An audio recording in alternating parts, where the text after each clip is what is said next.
Hello everybody and welcome back to another day of Gloomhaven. Today we'll be tackling, to begin with, scenario 14, hopefully another scenario as well. We're still sticking on just +2 difficulty for this scenario.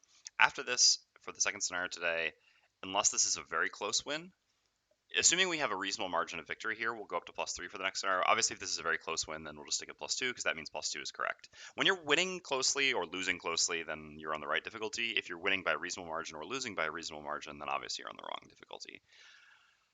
So scenario 14 is the goal today. We've already done our city and road events. The city event caused us to lose 1 party reputation, which we've already done. The road event caused us to lose a check mark on each character, but we were actually just perfectly on 3 check marks on all characters, so no effect there. There was no additional shopping we wanted to do, especially with what we're about to unlock with this scenario. We'd rather just keep our gold for now. There were no, here we're missing. No, we have a head item. We have a chest item. We have both of our hands covered. We actually have every slot covered there. Here, we have every slot except 1 hand covered, but again, I don't really want the poison dagger that badly. We have enough easy poison with the Voidwarden. Other than that, every other slot is covered. Here we have some slots not covered, but there's just nothing. Eagle Eye Goggles aren't very helpful. I could pick up an Iron Helm, but to be clear, if it was the 10 gold Iron Helm, I'd probably already be wearing it on the Voidwarden. The 20 gold Iron Helm, and this is good. This is why the Iron Helm change was good, right? I'm super happy, super happy with my Iron Helm on the Red Guard, which is what it should be. I shouldn't just want to buy Iron Helms on every character who doesn't have a specific helm choice, though. It's just kind of ridiculous to have your support mage running around with an Iron Helmet on, be like, look, no one can crit me now, you know. Obviously, you can still do it. It's just much more costly, and there are no hand items we want either. There is a small item we want, but we actually could buy it now and replace the minor stamina potion.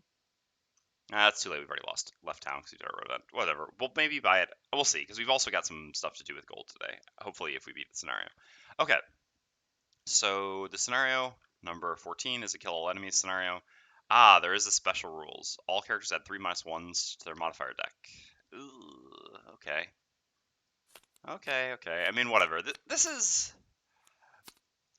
I hate this less than I hate. I think this is a pretty cool scenario effect, to be clear. Something like this. Or even like a negative scenario effect where it gave you disarm on everyone for the first turn. Because, sorry, 1 second.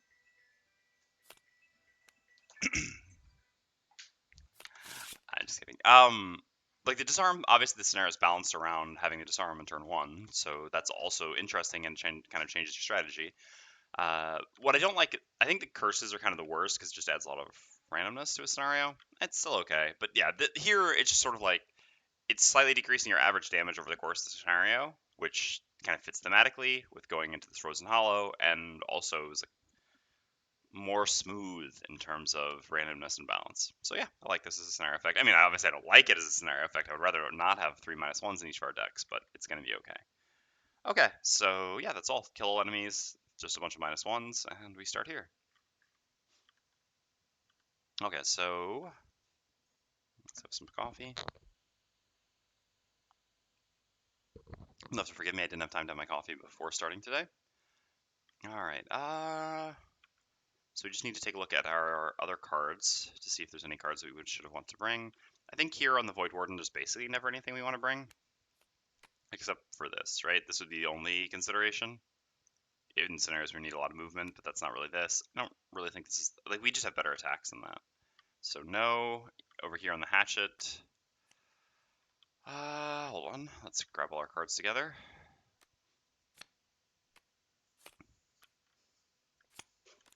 Also, before we forget, let's quickly shuffle up everything. Okay.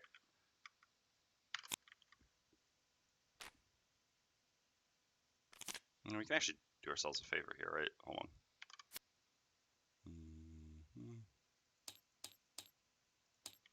There we go. Slightly better organized. Alright, so on the Hatchet, what is it that we brought in for our move 3? I guess we just have our AoE combos on the move 3. Is there anything that we would want to cut? No, I guess we'd cut the move 3 for a repeat shot.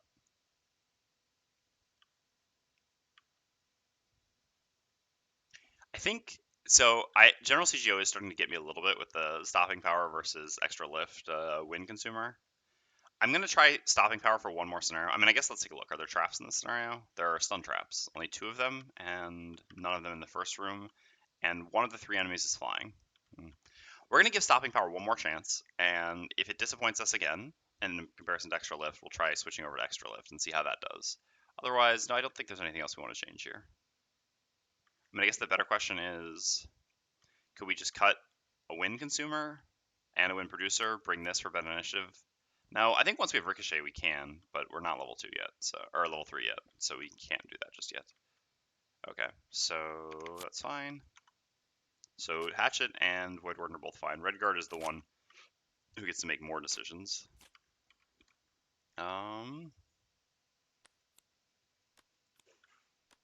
So the only thing we might want is this, right? We definitely don't want to make multiple attacks. So in this scenario, we're facing a lot of enemies that have Retaliate.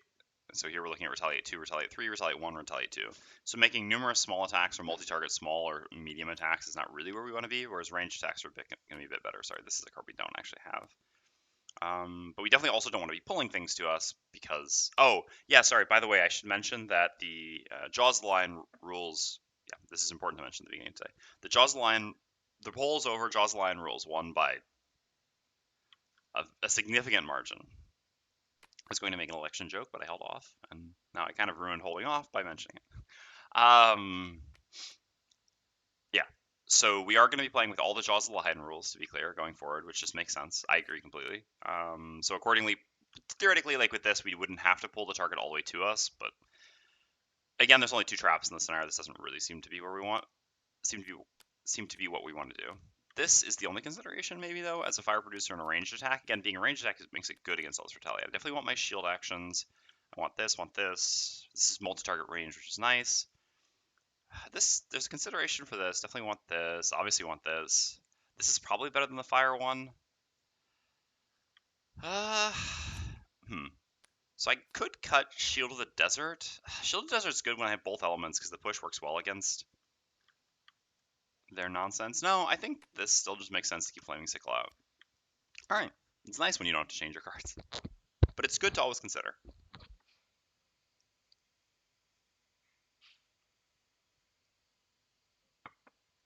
Okay.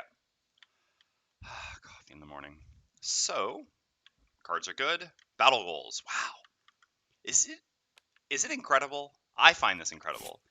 I'm remembering this basically every single time. This is just unheard of for me, to be clear. I don't know what it is about this campaign. Maybe it's the coffee. Maybe I've never played a Gloomhaven campaign from start to finish with coffee before. Alright. Let's see what we got. So, as usual, it's top to bottom, Voidwarden to Hatchet. Loot 5 or more money tokens, or cause a trap to be sprung or disarmed on your turn, or on the turn of one of your summons. So, normally Neutralizer is actually a pretty easy battle goal for the Voidwarden because of the move Disarm. To the best of my knowledge, I think the traps are in the 3rd room of this scenario, and I'm not sure how easy it is to put something into it. That's why they call you Mr. Battle Goals. Hey, well, blah, you're here early today. And exactly. Considering your familiarity with Gloomhaven, remembering battle goals doesn't seem the greatest achievement. No, but you misunderstand. Most of the time in Gloomhaven, I couldn't care less about battle goals. So for me to actually pay attention to battle goals is remarkable because having played Gloomhaven so much, you get to a point where most of your Gloomhaven play doesn't revolve around, like, battle goals just aren't significant. Battle goals are really only important at the end or the beginning of campaigns, is kind of the best way to put it. Because once you get later in a campaign, even to the... you haven't slept? Sorry. When you get even into the middle of a campaign, when you begin starting new characters, even if you're like halfway, even if you only have about half your perks or anything like that, you still don't really care about battle goals because typically for most characters, only about half of your perks are really even good. Okay, so this is tough. I mean, this one we can theoretically always do. This one is going to be harder to do. Neither of these are impossible. Neither of them are easy. Normally, this one I think would be pretty easy. If this were like a 6-trap scenario, I think I would always be taking a Neutralizer because with the Lure of the Void, it's pretty easy for the Voidwarden to be the one to spring the traps. I'm not sure how realistic it is to spring traps in the last room. If I remember correctly, like, I'm going to try not to look at the map, but I think the traps are kind of far back in the room and everything may move away. I mean, theoretically, I could walk into it, but I don't know that we're going to have enough margin for that. I think I'm just going to try to grab 5 money tokens again. We're doing a scenario with hounds, so theoretically it's like sort of a high enemy count scenario. Should be doable. I guess we should technically, hold on. Let's technically, it's too late. Oh no, I put it back here. Yeah. We should technically take a look at the other ones first. Make sure there's no contradiction. Here we have to overkill a monster by 3 or more, or allow none of our allies to become exhausted. Well, we'll go with none of our allies becoming exhausted. That's just 100% one here. I mean, not 100% gonna win it or gonna get it, but most likely if we win, this should be the case, and it's definitely 100% choice over Dynamo. Dynamo, for example, for Hatchet would be much more tempting, but not really for Redguard with a Shield Spikes build. Open a room. Oh my god, this is the third or fourth scenario in a row. Definitely at least the third scenario in a row where Hatchet has gotten this battle goal. Have 5 or more total cards in hand and discard at the end of the scenario. That's so unlikely, given we play a Persistent Loss turn 1 and we only have 10 cards. Guess we'll try opening a door again. Dear God. Okay. Yeah. So I think the choices we made all along make sense, even with everything we got at the end there. All right.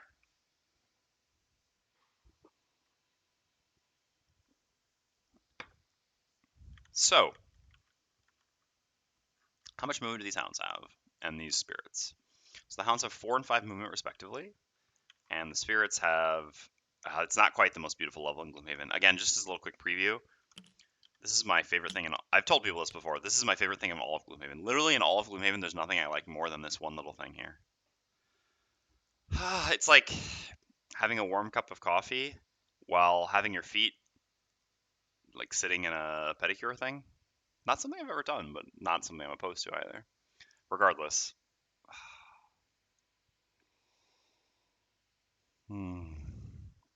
Okay, back to reality. Oops, there goes gravity. All right, well, whatever, that's fine. No, we can make this look better. Voila. All right, so these here. So the only difference is reduced shield at this level, which is a good thing.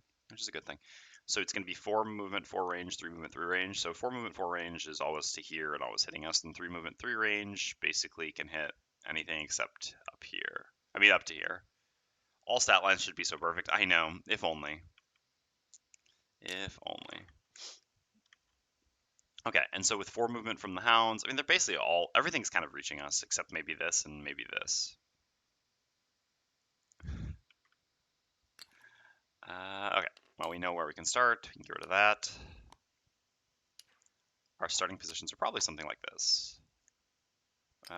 Maybe like this. No, this makes more sense. Then there's a chance that these get bunched up behind. The 22 all-setter teams. Yeah. Yeah, the old 22 attack. 22. That'd be great.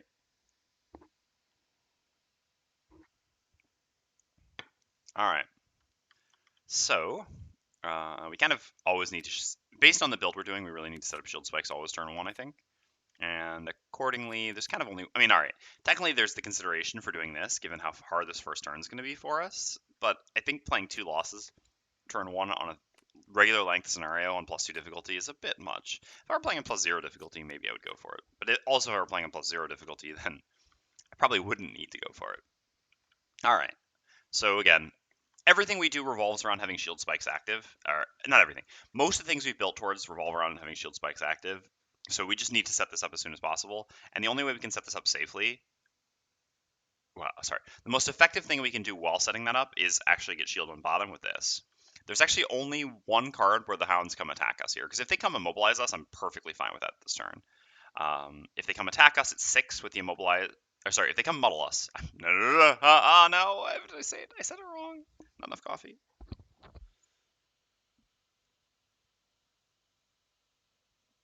I take it back. I take it all back. If they come muddle us, couldn't care less this round. If they come immobilize us, this would be bad. Because that would still go before this. That would still, them coming and making immobilized attacks would probably still be better than, the worst thing they can do, I think, this round is do the 19 swarming attacks, because those are just going to hit so hard. The second elite will be hitting for 6. Oof.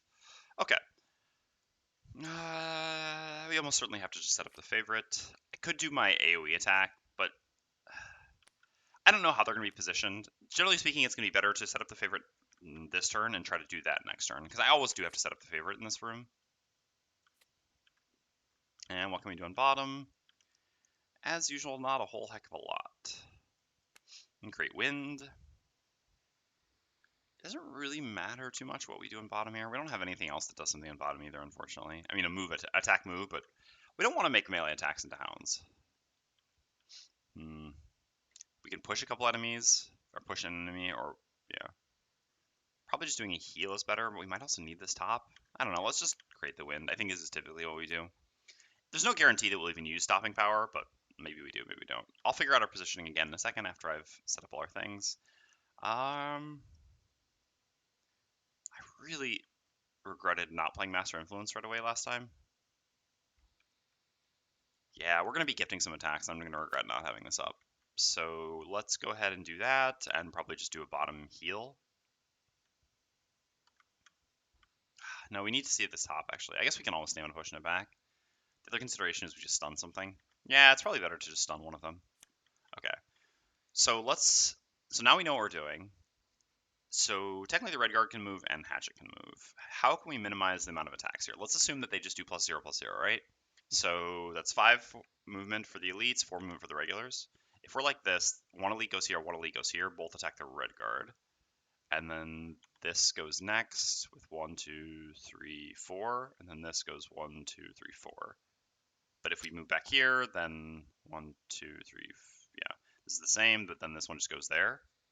I guess the difference is then all of them will attack the Red Guard if the Hatchet stays here. Yeah, that's actually slightly better. The additional regular will attack the Red Guard. Okay. Let's give everything one last shuffle for good or bad luck. The real question is, do we touch this or not now? No, I'm not going to touch that now. I am. My initial instincts are always wrong, Gloomhaven, when it comes to randomized things. So here we go. Whew. Did we get it right or did we get it right? I told you my initial instinct is always wrong. I'm sure previously it was either the immobilized or the swarming.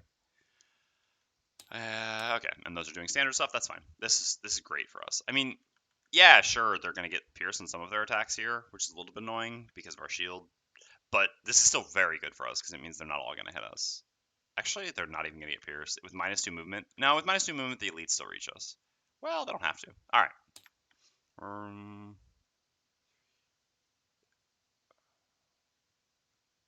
Yeah, they don't have to. Oh, that's just beautiful. That is so beautiful. All right. Well, you love it when a plan comes together, or you get extremely lucky.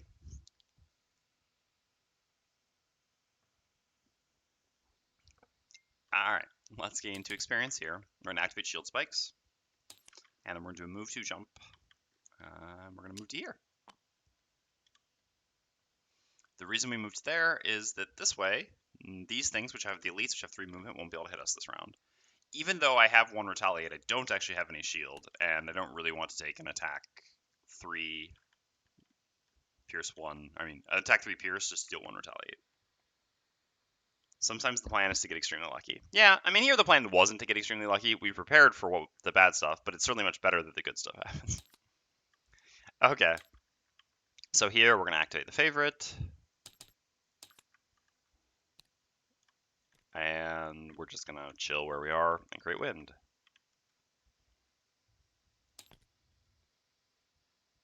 And then the living spirits go. So as expected, this one goes 1, 2, 3. It's 4 range, so it actually only needs to go to there, right? If I'm not mistaken. Yep. Only needs to go to there. And hits the Red Guard. If we were here, yeah, it was the same, actually. Okay. I mean, yeah, that hurts. That's an attack 5, right? Yep. We have 1 shield for the round with this. I don't keep things like this active, but they're certainly there. Should I use the heater shield now? No, I'm surely going to be taking more attacks here, and I'd rather have this for free retaliate value at some point. So that means this 5 becomes a 3. I mean, that hurts. These things hitting for 5 at range while flying, and us not getting to retaliate them is not easy. All right, this has 3 movement, but can only go to there. Okay, then the hounds go. So 1, 2, 3. 1, 2, 3. 1, 2. 1, 2. And then the Voidwarden goes. 2 experience, activate this, and we're going to play the bottom. We give ourselves a curse. So be it. And we can stun either one of the elite hounds. I mean, technically we could stun this because this one's going to attack us, but this attacks for 2, these attack for 4. The difference is enormous. So yeah, we'll stun you.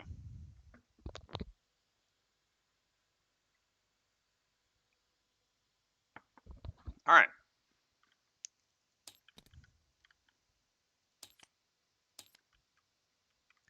So what now?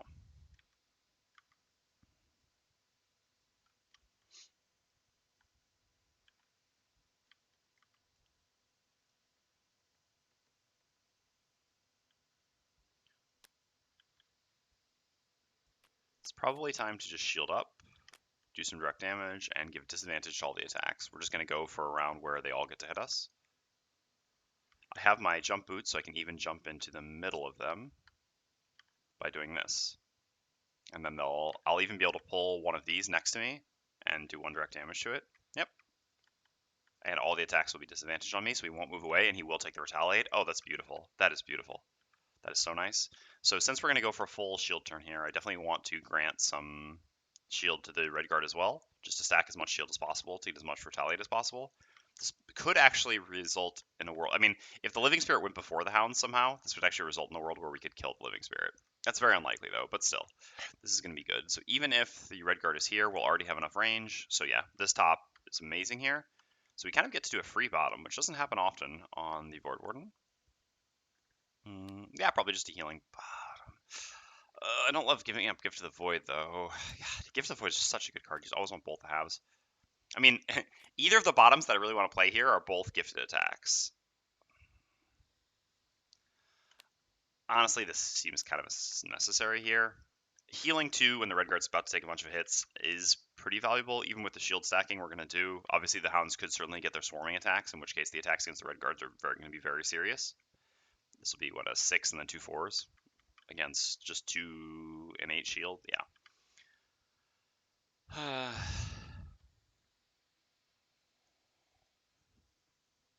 And we'll still keep 1 gifted attack by not using the strengthen. I think not using, given that we're going to do some direct damage to Living Spirit this turn anyway, it's sort of less of a big deal that we're not going to have Gift of the Void.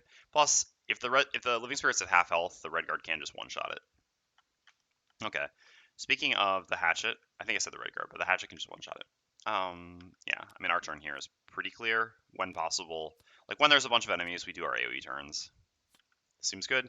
I guess we're sort of going to be overlapping disadvantage, but the disadvantage is also more significant to the, sorry, this bottom disadvantage is more significant against the living spirit than it is against the hounds anyway. And this is also just the best way we can deal AoE damage right now on the void or on the hatchet by hitting these 3. Works out. Just gonna quickly blow my nose, sorry.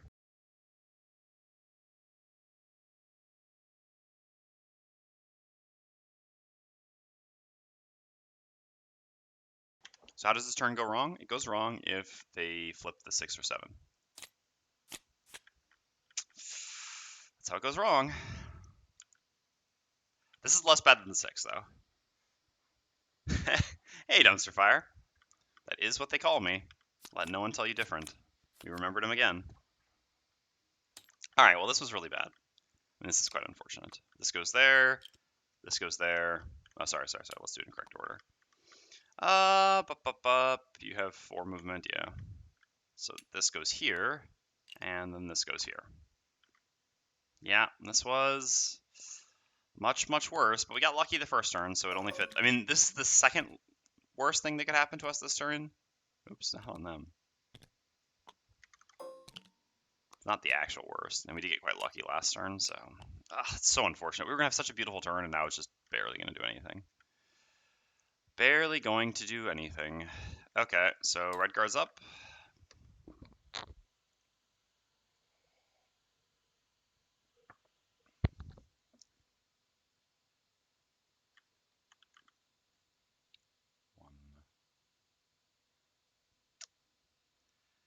It doesn't really ever work. We're gonna get to be gifted. It's range 2 on the full, right? Yeah. Because so for example, well, if we go here, then after that the Voidwarden gives us 2 more movement, we can go to here. We can't ever get this one next to us, unfortunately. Are they even attacking? Yeah, they are. Oh, they're also healing, though. That's annoying. That's really unfortunate. Man, this was, I mean, I guess the worst thing that they could have done was also not attack this round and done the AoE cursing. But this is probably also the second worst thing they could do. It's a bad turn for us, because we need that direct damage so badly. Alright, so we're going to go to here then, or here. No, here is better, because we'll get slightly more damage.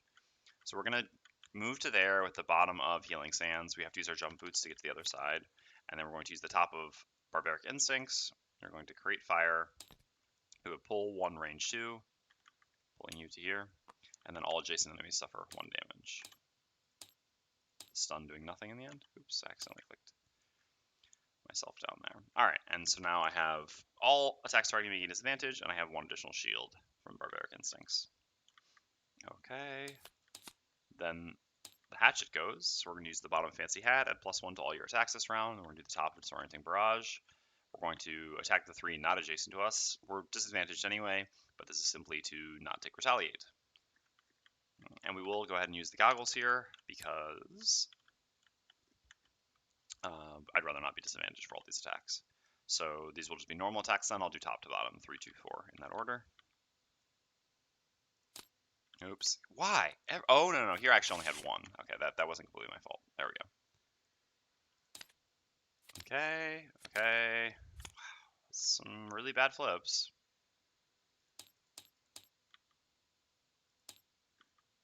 Yeah, those was exceptionally bad flips. I mean, the -1 is kind of expected with how our deck is set up, but getting a miss on one of the 3 attacks, man. I forgot to declare if I would use the favorite, but I don't think it... Yeah, it actually probably did make sense to use the favorite. Oh well, too late. I'm kind of just a little bit discouraged by how bad this turn's gone for me. It was going to be so good, and now it's just become so bad. This is part of the problem with shield spikes, but it's still very good, I think. Sort of disheartening. Alright. Well, let's go with the... I mean, does that mean we want to switch things up here? We just do a Gift of the Void attack instead?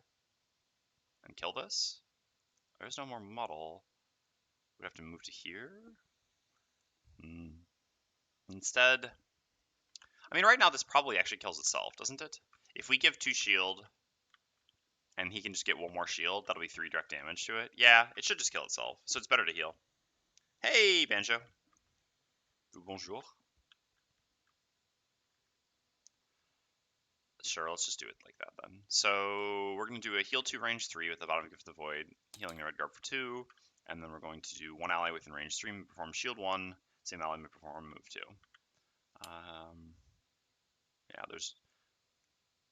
Yeah, even if we'd gone to here, there would be nowhere we could go that would make it so that we get the retaliate on this one, unfortunately. So let's just stay there. That'll at least draw this one up slightly more. Okay. I guess we don't actually want to draw that one up slightly more. But at the same time, being in a spot where we don't need to use a bottom move next turn is good, because we can do direct damage with the bottom of this. Okay, so that's it. Alright, so the Living Spirits go. So, because they attack with disadvantage, they do not move away to lose disadvantage because they can't. So this one's going to attack the red guard right now. And draw 2 cards. So I actually really don't want it to miss. Okay, that's great. So I believe it was attacking at +1. So +1 and -1 just keeps this at 4. Perfect. So we have 1 shield from the Voidwarden's ability, 1 shield from the red guard's ability, so that's 2 shield. And so then I'm just going to use 1 more instance of shield here. Well, this is actually mandatory, I don't have a choice, to get up to 3.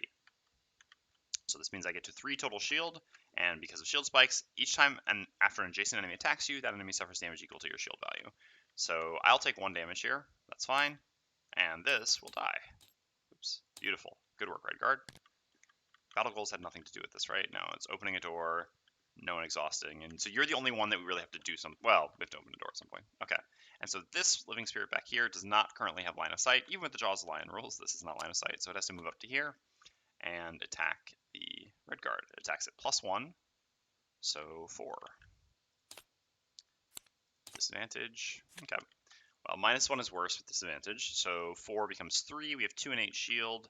Again, I'll save this shield, because this shield, if I use this on someone who attacks me in melee range, it's 1 shield, 1 damage, whereas here it's just 1 shield. I mean, it's just 1 life. So I'll take 1. Well, alright. It wasn't as good of a turn as we could have hoped, but we did get to kill the Elite Living Spirit still, which was actually the most important thing we could do this round. So...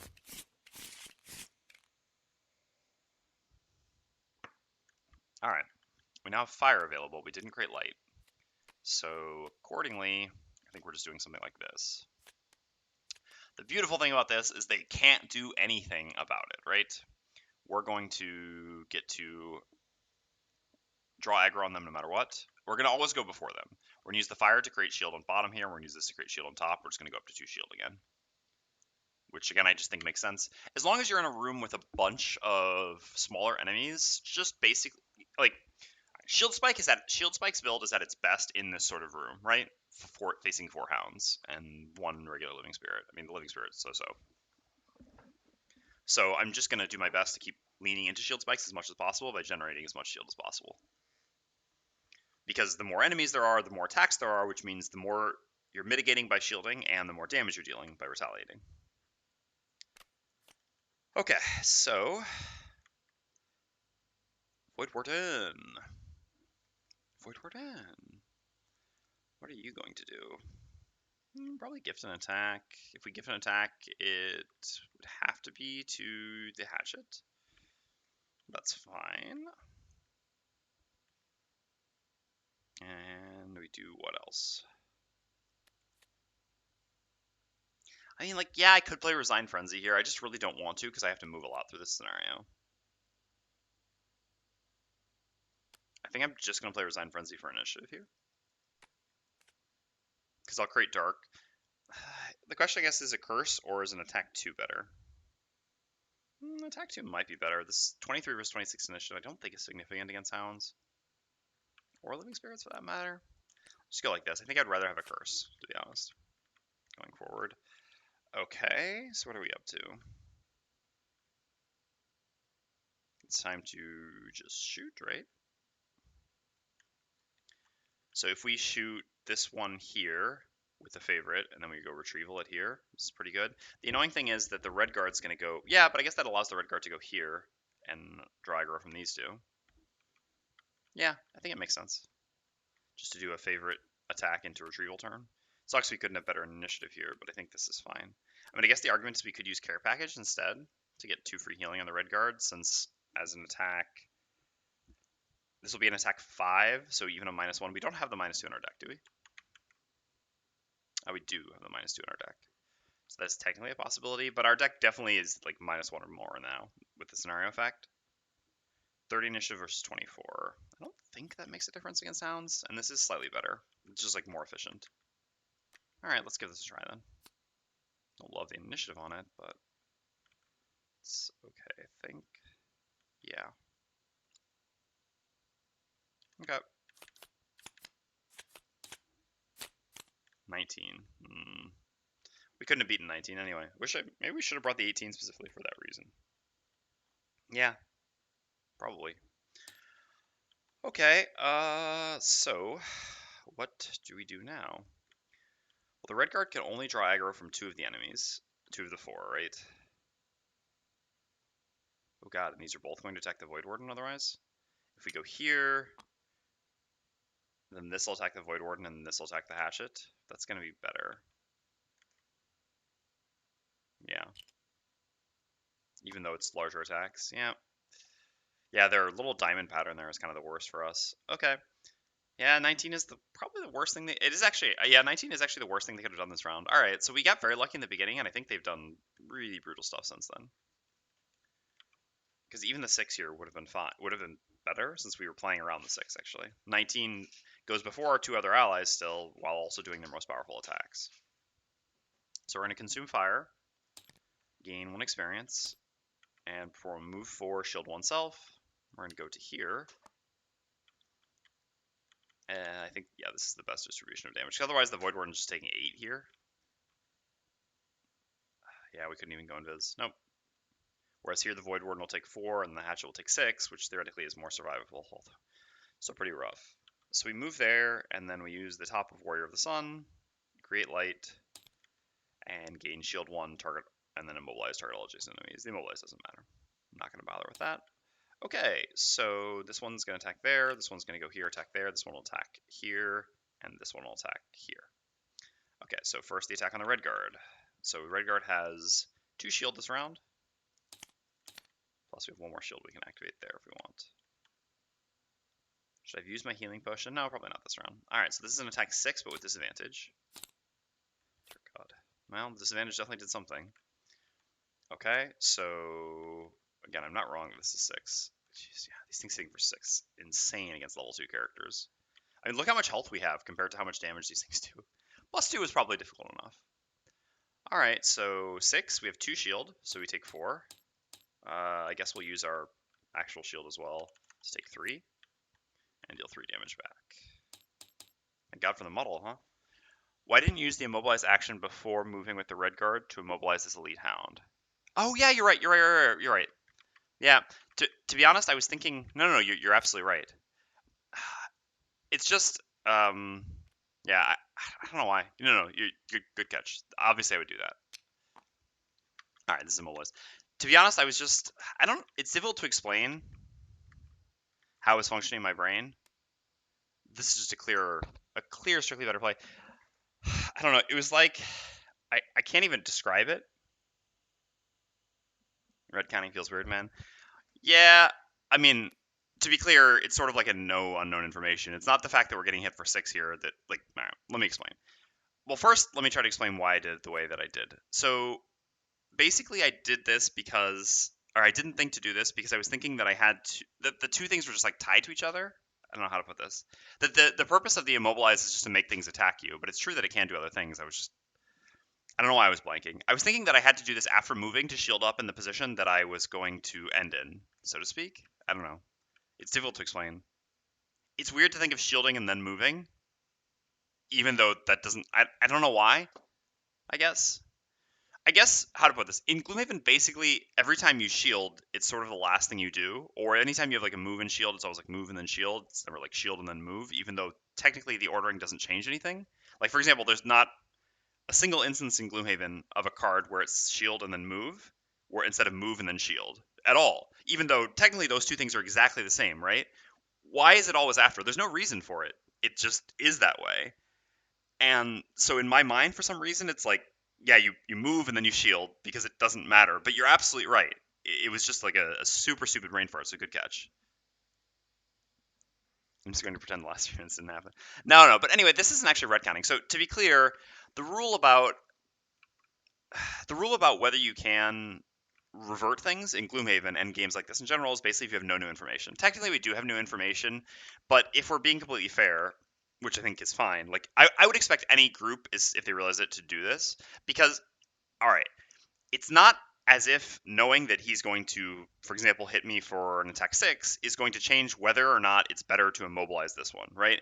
The reason why the no new information rule exists is because if you have new information, this could theoretically influence your previous decision about whether you should or shouldn't have done something. But here, the amount of damage that this hound hits this red guard for is not in any way changing whether I want the hatchet to get hit for 6 or not.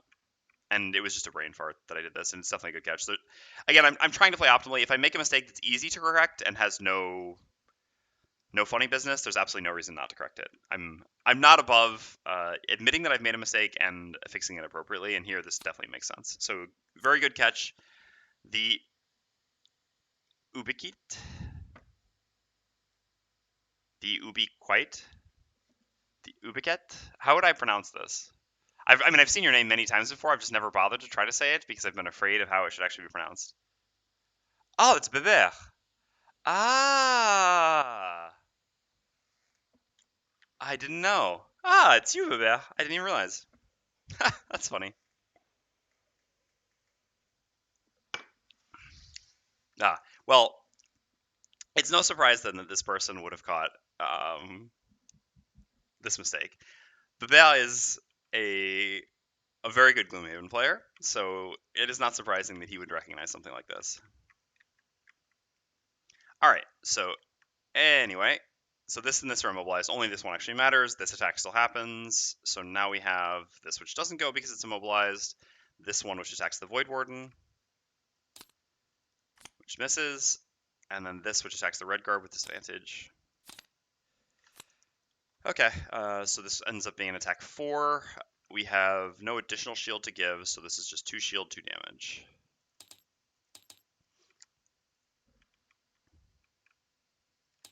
Okay, and then this living spirit attacks us and muddles us.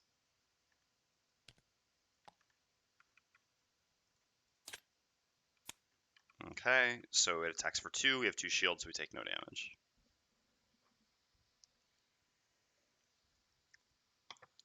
So the person in chat who helped me there, Babel, is actually a fellow, is one of the people from my previous Gloomhaven group in Lyon, but is also one of the people, is the person I test Frosthaven with the most.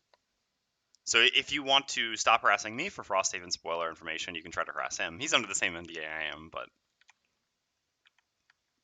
Alright, so we're done there.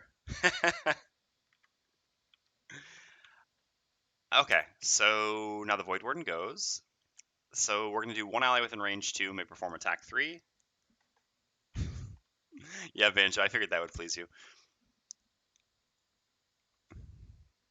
So it's really unfortunate because I'd really like to gift this attack to the Red Guard to finish this off, but the muddle here actually matters quite a bit from that stupid Living Spirit. So now... Also, where is it? This is actually worse now that we moved. Because we would have to attack with Care Package this one here, but then we can't actually get the favorite back. I guess we can attack this one here if the Voidwarden moves, is the best way. Is he your scapegoat when we complain about class balance? No, I don't think so. Unfortunately. In reality, if the Necromancer ends up balanced, he's probably the reason why. Let's put it that way. He and I have completely different views on summons. He likes summon-based classes a lot more than I do. Even though he understands the fragility of them as well. And so, yeah, he's definitely the best person in terms of trying to get the Necromancer to as good of a place as possible. Something which is more difficult for me. Okay, so I guess we can make the... So he's my spirit animal. There you go. Everything just works out so much better here. If we gift this attack here, it's just so risky. I mean, it's an attack 4 with neither advantage nor disadvantage on something with 4 health, but we have all those -1s in our deck. It's just too risky. There's too much retaliate in play. Here, there's just 1 retaliate. All right. It's such a shame. All right, so what we're going to do is we're going to gift the Hatchet an attack with the top of Wicked Scratch. Are we free to consume the light? The light actually does do something here. It gives shield. So I think we're probably not free to consume the light. All right, fair enough. So instead, we're just going to create dark, gain 1 experience, and we're going to gift the Hatchet and attack 3 with advantage, targeting this Hound. Gosh darn it. Oh, it was a +1 too. Okay, well, that's a good flip. So 4 damage here, 1 damage here. And then we're going to use the bottom of Resigned Frenzy, and so we actually need to move here. The reason for this is we want the Hatchet to be able to attack here, kill this, and be able to pick up the favorite here while healing the Red Guard still. This puts the Voidwarden in a sketchy spot with this Hound. Should we consider using our Inviscloak here? Is the question on the Voidwarden. No, if we have to lose a card to negate damage, I think it's not the absolute end of the world. Alright. So we're done. So then the Hatchet goes. So Hatchet is going to use the top of Care Package to make an attack 2, range 3, heal 2, target 1 ally adjacent to the target attack. So this would be such a safer kill than this, to be clear. Because here we can get a -1, and with the extra -1s in our deck, that's quite likely. Here, we need a +0 or better. We don't have the goggles anymore either, but if we kill this one, we just never get the favorite back for the rest of this fight. Whereas if we kill this one, we get to pick up the favorite this turn, which is our plan. So if I had goggles here, to be clear, I would use them even though it's a single target attack. This is such an important attack to hit a +0 on. So we're throwing the favorite here. Just gotta cross our fingers and pray. Okay, I mean, it's an overkill crit, but I really couldn't care less. I could not care less because it's just so important to have gotten a +0 or better. And so then we get to heal 2 on the Red Guard, and then we use the bottom of Retrieval. Under one of the rare instances where this actually, as a move 1, does allow us to pick up the favorite. So then we move here, and we loot both of these. We gotta be careful not to pick up too many coins from the Voidwarden, but obviously that's worth it. Okay.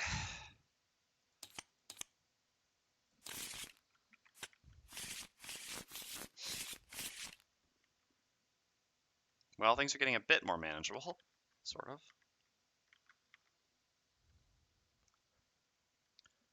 So what do we have we can still do here? We definitely want to use the light, and we don't really need to move. So we just go like this and this. Oh no, we do need to move because we killed that one. Yeah, so we do actually have to move. 14 initiative. I guess I should just play this probably as a default move, and then next turn plan on using these cards. We're probably going to end up just using this top with this bottom as a default move. The thing is, 14 initiative and 10 initiative is absolutely not at all different against hounds, or living spirits for that matter. So it doesn't really matter if we go at 10 or 14 this turn. I do want to do this because it gives me a shield, which is obviously quite valuable. I want to get shield as often as I can with shield spikes up. And accordingly, I should try to spread out my 2 good initiatives over 2 turns. So yeah, this just makes sense. And we have a reasonable attack to do next turn as well with this. Maybe I should have actually... Maybe I should have used the light for the Voidwarden on... Yeah, maybe that was wrong. It might have been better to use the light last turn with Master Influence. This turn to just do this attack, because Immobilize is probably better this turn than it is next turn. I mean, Shield is also better this turn than it is next turn, so I don't know. It's kind of the same, I guess. We shouldn't have the muddle here anymore. And then we could have done that next turn. What doing this turn next turn? I don't know. It's tough to say which would have been better. Okay, well, let's just disarm one of the hounds here and give a free curse with the dark we have. We have no attacks to grant. Okay, so we still have the favorite.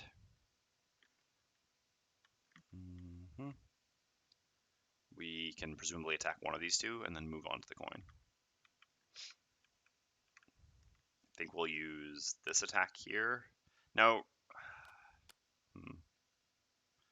We have 2 attack 3s no matter what, and I'd rather have a better initiative this round, so actually I'm going to attack with Center Mass. I guess I can still attack with Stopping Power and move with Center Mass, actually. Yeah, I want the best initiative I can have this turn. When you're in a room and enemies are slowly dying, fast initiative matters more the earlier in the room you are. When there's less enemies, obviously initiative matters less because there's less things that'll go before you if you end up being too late. So I'd rather go earlier this turn than next turn. Either way, I'm just making attack 3s here or attack 6s with the favorite. Okay. Okay. So red guard's up first. So mobilizing this one makes a lot of sense, right? In the end, our shield doesn't do anything against these. So let's just go ahead and, I mean, it'll just do something against the living spirit. I mean, I guess otherwise we could even just move up next to the living spirit. No, we can't. We don't have boots. They give +1 movement. Okay, so then our turn's pretty simple here. We're going to consume the light, gain 1 experience. We're going to perform an attack 3, immobilize. We're going to target...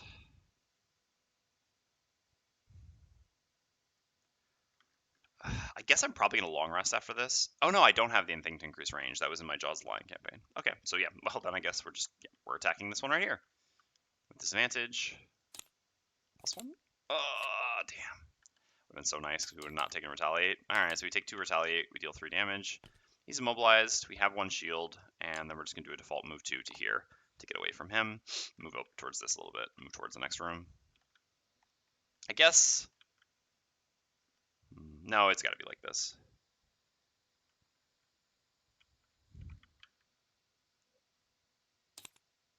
Babel doesn't care about locked lurker classes. He knows that I'm the only one who cares about that. Alright, this living spirit attacks the red guard. So this is an attack at -1, so in 2 normally. Except we have 1 shield, so we take 1 damage. Okay, so then we go here. It's a bit annoying, because we're not really going to be able to pick up the favorite this turn if we avoid this thing, which is immobilized. Because of how they're positioned. Okay, so what I'm going to do... actually we can, right? Or can we? Or can we? So basically what we want to do here is we want to attack and kill this one with the favorite and then pick it up. But yeah, then we can, because our move actually pushes, as they are right now, this works. We use stopping power top, we attack this one, kill it, We move here, push this one here, and then this one's disarmed. Yeah, that works. Again, we're counting on getting a kill, but with an attack 6 on something with 4 health, only a miss fails, and we're not disadvantaged, so yeah. Alright, in that case, I'm just going to use the disarm top of Lure of the Void to disarm you. I can move you 1. I don't know. Yeah, I guess technically it's probably better to have you 1 away. This is not a reshuffle, so I don't know that it really matters, but why not? I guess you're just going to move back up anyway. Whatever, this was just a power play then. Okay, and then I have a move. It's a shame because now I don't get. No, I guess. No, I guess I can't end next to this. Yeah. So no matter what, I can't move through, which is a shame because I'm actually out of movement after this, but so be it. So then I'm just going to consume the dark here and give them 1 free curse with the bottom suggestion and not do anything else. This is monster curses here.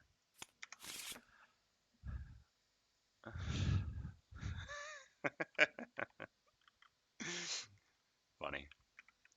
All right. So I'm going to now use the top of stopping power on Hatchet. I'm going to do an attack 3 targeting this one. I'm going to throw the favorite, so that turns this into an attack 6. 7. So here, all right, 1 for 1, it's no different between stopping power and extra lift, to be clear. The favorite is there, but I'm going to then use the bottom of center mass to do a move 3, push 2, target 1 adjacent enemy. I'm going to go here. I'm going to push you to here. And we're going to loot the coin and, again, the favorite. And it looks like the Voidwarden's going to be in trouble. This is part of the problem of taking this battle goal. General CGO has actually talked about this before. The Hatchet has this really annoying effect on a party, which is that, and other people have talked about it as well, you actually can't out-loot the Hatchet even if you want to, even if you're a good looter, because the Hatchet needs to loot the hexes where enemies die, because that's where the favorite is. So maybe I should have tried to take the thing that springs a trap. I don't know. We did succeed at this once before. The Hatchet can just stop being greedy at some point, huh? All right. So Hatchet's done.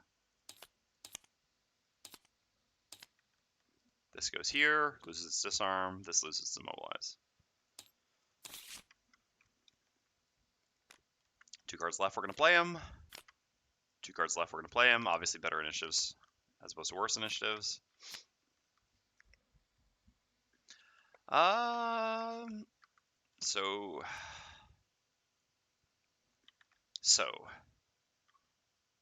Damn it. I should have stamina potion last turn on the Voidwarden, because I actually have sort of a decent 2-turn combo here of doing 1 turn of this, 1 turn of this. No, it actually doesn't really work. It's actually a 3-turn combo. So what are we actually doing here then? Just healing the Hatchet for a bunch, I guess? Or the red guard? Assuming that the Hatchet kills this one, the red guard kills this one, and we just go and heal the red guard? As opposed to doing some blessing and strengthening. Yeah, that probably makes more sense. And again, our initiative doesn't really matter here so much. I suppose no matter what, we'll just play these 2 cards and keep close to the abyss. All right, here we go. Hound's at 19. That's what I was afraid of. That is what I was afraid of. That should be okay, though. All right, well, assuming we don't miss. Really? I guess no to immobilize no matter what. We're kind of safe. Living Spirit just keeps flipping that same card. It still can hurt, though. Alright, I'm actually going to have to use my healing potion here, unfortunately. This is a really good excuse to take all money token from the snare. Sorry, guys. I have to take back my favorite. Okay. So, yeah, on the Hatchet, or on the Red Guard, I actually have to use the healing potion here, because I'm at 3 life, and I'm going to take an attack for 2. If they flip a +1, obviously, then I have to lose 2 cards, which would be a disaster. So I'm going to heal myself for 3 with the healing potion, which sucks, because we're going to get more healing after this, but it's just too risky otherwise. Okay, so then we're going to create light, making an attack 3, range 2, immobilize, targeting the Hound here. Alright, whatever, that still kills. So we successfully navigated this room, and then we're going to use our bottom of the field of the desert. Okay, what is the range on this? This is range 3, and we're going to have a move 2.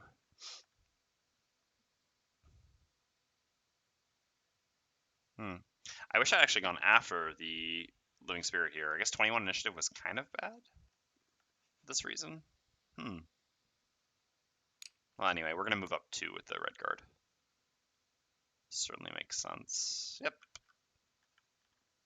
Just moving towards the door. Since we're going to take a long rest next anyway. Alright, and then the Hound goes. The Hound is going to attack the Voidwarden. The attack is just for 2, so here 1. We'll survive that one. Okay, then the Voidwarden goes. So we're going to do the bottom of give and take, simply as a default move 2. I suppose I'm just going to use my boots here, because I'm going to long rest probably after this anyway. So instead we're going to do move 3, 1, 2, 3. We're going to get this coin. Got to make it to 5 somehow. And from the first room, which is unfortunate because this is the room we're really counting on getting a bunch of coins, and thus far we've gotten 1. This one we can't get. Not great. Oh, accordingly then Redguard had to go to here. That's fine. Again, this doesn't change. Again, this didn't change anything. Redguard going there or there. It's just I thought I was going to be further up in the room with the Voidwarden. I thought I was going to be here, so I'd be able to heal to here. But actually, I'm going to get the coin. So okay. So then I'm going to do heal 5, range 3, create dark, heal the Redguard for 5, and poison him. Unfortunately. Yeah, so it would have been better if I'd gone at 43 rather than 21 here, because now the poison's actually going to do something. So this one goes to there then, or to there. I guess here is actually better for us. It gives us better line of sight. Alright, so it attacks the Redguard. Okay, well at least draws a -2. So -3 total on what would normally be a 3-0, but +1 for the poison. Alright, survivable. And then Hatchet goes. So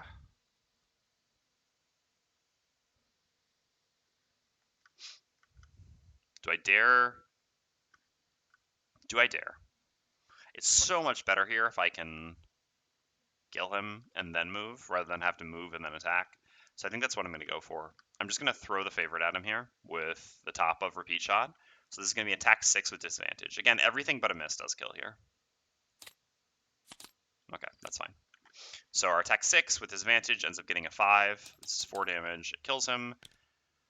And then we're going to do our move to here to pick up the favorite again.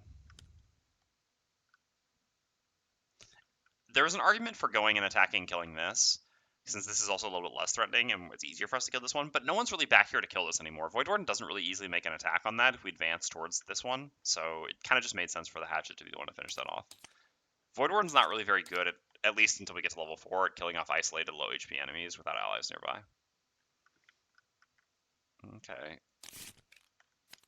We're just going to do a triple long rest. I'm not going to say do your worst, because I'd really not like you not to do the 3-target curse here, but most other things I don't care that much. The multi-target attack would also be kind of bad, but long rests are pretty valuable for everyone here. I mean, I guess theoretically Hatchet doesn't need to take a long rest. Yeah, Hatchet actually doesn't need to take a long rest. I'm just so used to needing to long rest all the time on Hatchet because it's so important to have these boots up all the time for retrieval, but we actually didn't have to use them for retrieval here. So yeah, we can actually short rest on the Hatchet, which actually makes sense because then Hatchet normally should be able to kill this, and the rest of us can long rest more safely. All right, so long rest, short rest here. We'll get the goggles back at some point. All right, that's probably the best actual thing to lose. Basically, the things that I want to lose from my hand at this point are always either this, the wind generator, or either of my 2-piece AoE combo. But the Eagle Eye goggles, yeah, I mean, don't get me wrong, I do want the goggles back. I consider this, but it's definitely not as important. I guess we can just do it like that. Okay. So here, I'm just gonna go before that because if it's just gonna flip at 24 again. I'm sure of it. I'm just gonna go before it can go. I should definitely save move 3s. I think we can just attack it with repeat shot. We do really want to make an attack 3 on it. Again, I'm just gonna use this as a default move. This goes as early as possible. This is fine. I'm not gonna be doing the AoE combo anytime soon. We've got to be moving a fair amount. Going to here gives me enough range to attack it, so all this works out well. And I just need to make any attack 3 that I can, because an attack 3 plus the favorite is 6, and it has 5 effective life. So 6 is a pretty significant number here, because I've got all those extra -1s in my deck. So I'll kill with a -1, especially since I won't have advantage here. Yeah, and I could use... Obviously, repeat shot is a better attack than center mass, because it's just strictly better in case we get the favorite second something. But it's going to be a little... I mean, we're going to have a few turns of moving before we even make it to the next room, so it's not very likely we're going to attack something, put the favorite in it, and then be able to repeat shot it. And I'd rather just keep a move 3 and better initiative. Okay, here we go. It was going to do something gross. Good thing that this is actually the worst thing it could have done on the round for me on the round where I was long resting. So I'm super happy that I'm not long resting. Hopefully we kill. So I'm going to do the bottom of Fancy Hat as a default move 2. going to go to here and attack the Living Spirit, throwing a favorite. Good thing we played an attack 3. So 3 plus 3 is 6. It has 5 effective health because 2 shield and 3 life. So it's dead. And the favorite is there. But after this, we can do a move 3 plus boots to make it to there. Okay, and we get long rest and long rest.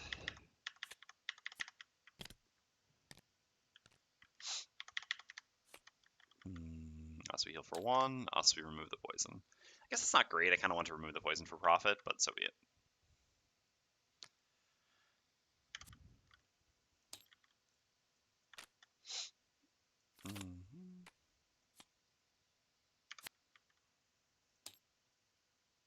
Oops.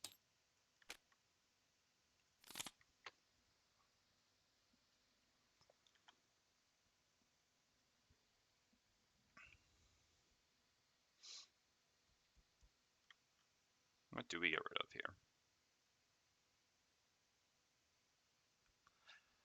It's probably too early to get rid of healing. I can't get rid of movement. I definitely, like, normally I would just get rid of this. This is not typically that great of a card. Once you have the 21 give and take, I find this much more replaceable. But with the Shield Spikes build, it's actually very good. I kind of want all of my cards. It's probably just Lure of the Void that we get rid of at this point, to be honest. Disarming kind of overlaps with our turn of doing this. And right now, so we have like 1-2 turns of a top attacking, a turn of healing, and a turn of shielding, which with the 9 cards we're going to have, makes sense. If we're planning on keeping heals. Otherwise, we could cut heals at this point. But yeah. So, by Lure of the Void. Which of the Jaws characters have the most annoying long rest?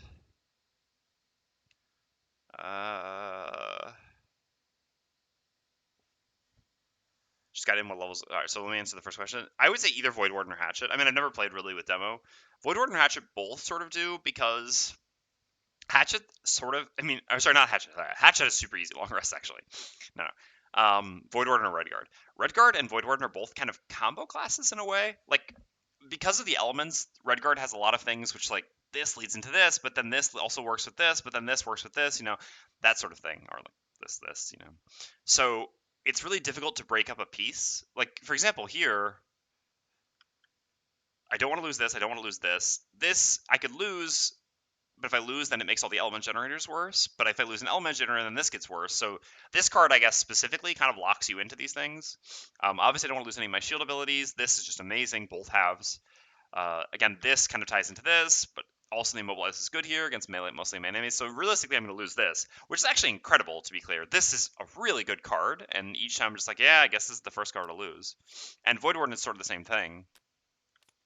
Because you're like, all right, well, because to be clear, the other person who wrote the guide really underrated this card. I don't end up always using it a lot, which is kind of funny. But again, Crygard is super happy with his top heal, and it's probably worse than this. I don't know. I guess it's comparable to this, to be honest. But it's still super good. Like, when I'm playing digital at +4 difficulty, where healing is worse, I'm on like level 6 or level 5 Crygard, and I'm still using the, whatever the top, Nature's Lift, or whatever it's called, the top Crygard heal. So, like, yeah, this is really good, to be clear. It doesn't always matter, I guess, in this party, because a lot of times it's only the Redguard that takes damage since we're doing shield spikes. I guess that's the biggest argument.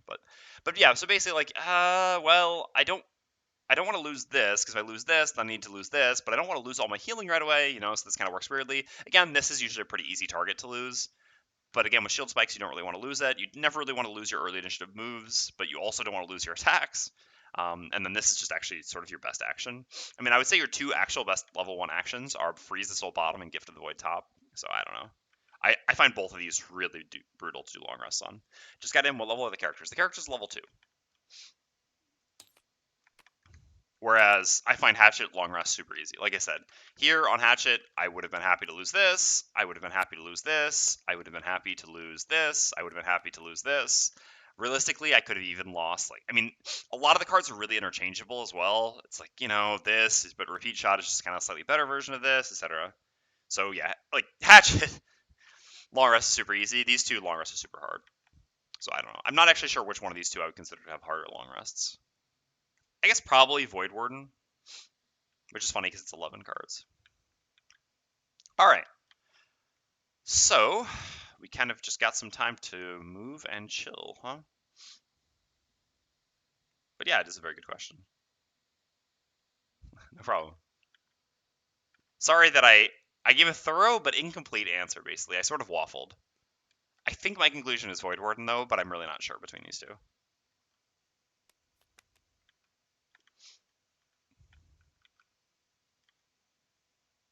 So Hatchet's missing some life, Redguard's missing some life. So we can just heal both of them with this and do something like this, just to move people along. Since, to be clear, I wanted to keep the healing, but sort of, we're going to heal allies a bunch here, and then we're going to be in combat for probably the next 2 to 3 turns. So not having heals then is fine. Also, if we're going to take one more turn where we're not in combat, we can still just use give and take. So this just makes sense here. This is actually fine on bottom because it's still 4 total movement, which will actually work decently. We can go here. It's range 3, right? Yeah. We'll move to here, and then we can, after Hatchet finishes his turn here, bump Hatchet up further.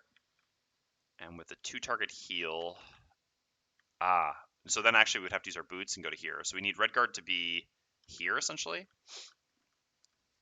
So we need Redguard to not move very much. Creating light is sort of awkward.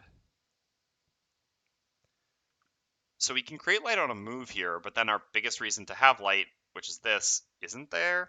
We can't create fire out of combat except for using this, but this is also our best action.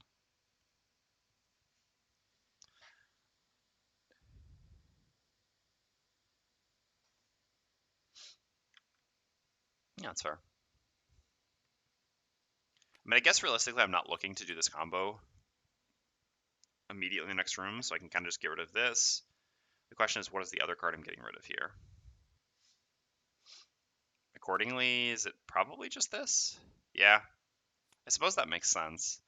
I mean, yeah, sure, I'm getting rid of this, like combo of this into this, but I'm not sure I'm gonna have time for that, and I'm getting rid of my other light spender anyway. And this is still valuable in the next room because we're gonna be fighting frost demons, and immobilize is still good against them. And so we sort of still have 2 top shield actions, 2 bottom shield actions with the fire here into the fire here, and then just any combination of these things. Most likely this and this. Yeah, overall this makes sense. So we need to do a move 2. So we go to there. Hatchet goes to there. Voidwarden uses boots, goes to here, gifts one of them a bit more movement, as well as healing both of them. So we just have to go before her there. We're going to get rid of this here, and probably get... Oh, no, we actually need to move 3. Yeah, so perfect. We're going to use that. Yep. We can still go after. Yep. That works. We need the Voidwarden to go after the Hatchet because we need the Hatchet to finish his turn here. So that he gets the favorite and the coin. Well, mostly the favorite. Actually, I wish he could not get the coin. That would be kind of him. Unfortunately, I don't think Voidwarden's going to get her battle goal, but she's also the least important to get the battle goal, so it is what it is. All right. Redguard. Move. No, we don't want to move 3. We just want to move 2. I mean, I guess we can create the light, so we can move there anyway. Why not? Because then we won't get the healing, yeah. If we go one further. All right. And we just do nothing else. Hatchet goes. We're going to create wind with a move 3 plus our boots to get a total move 4 here. 1, 2, 3, 4.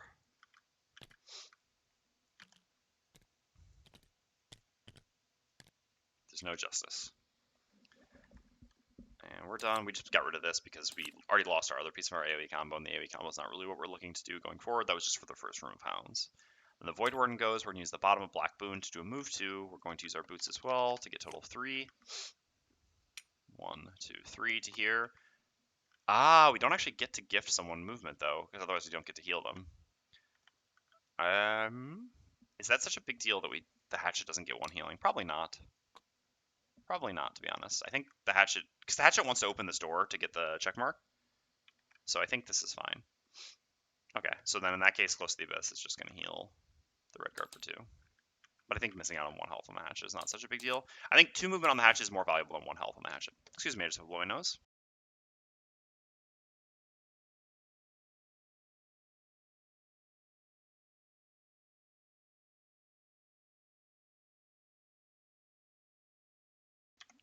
Okay, I also need to go get some water in a second, but we can worry about that shortly.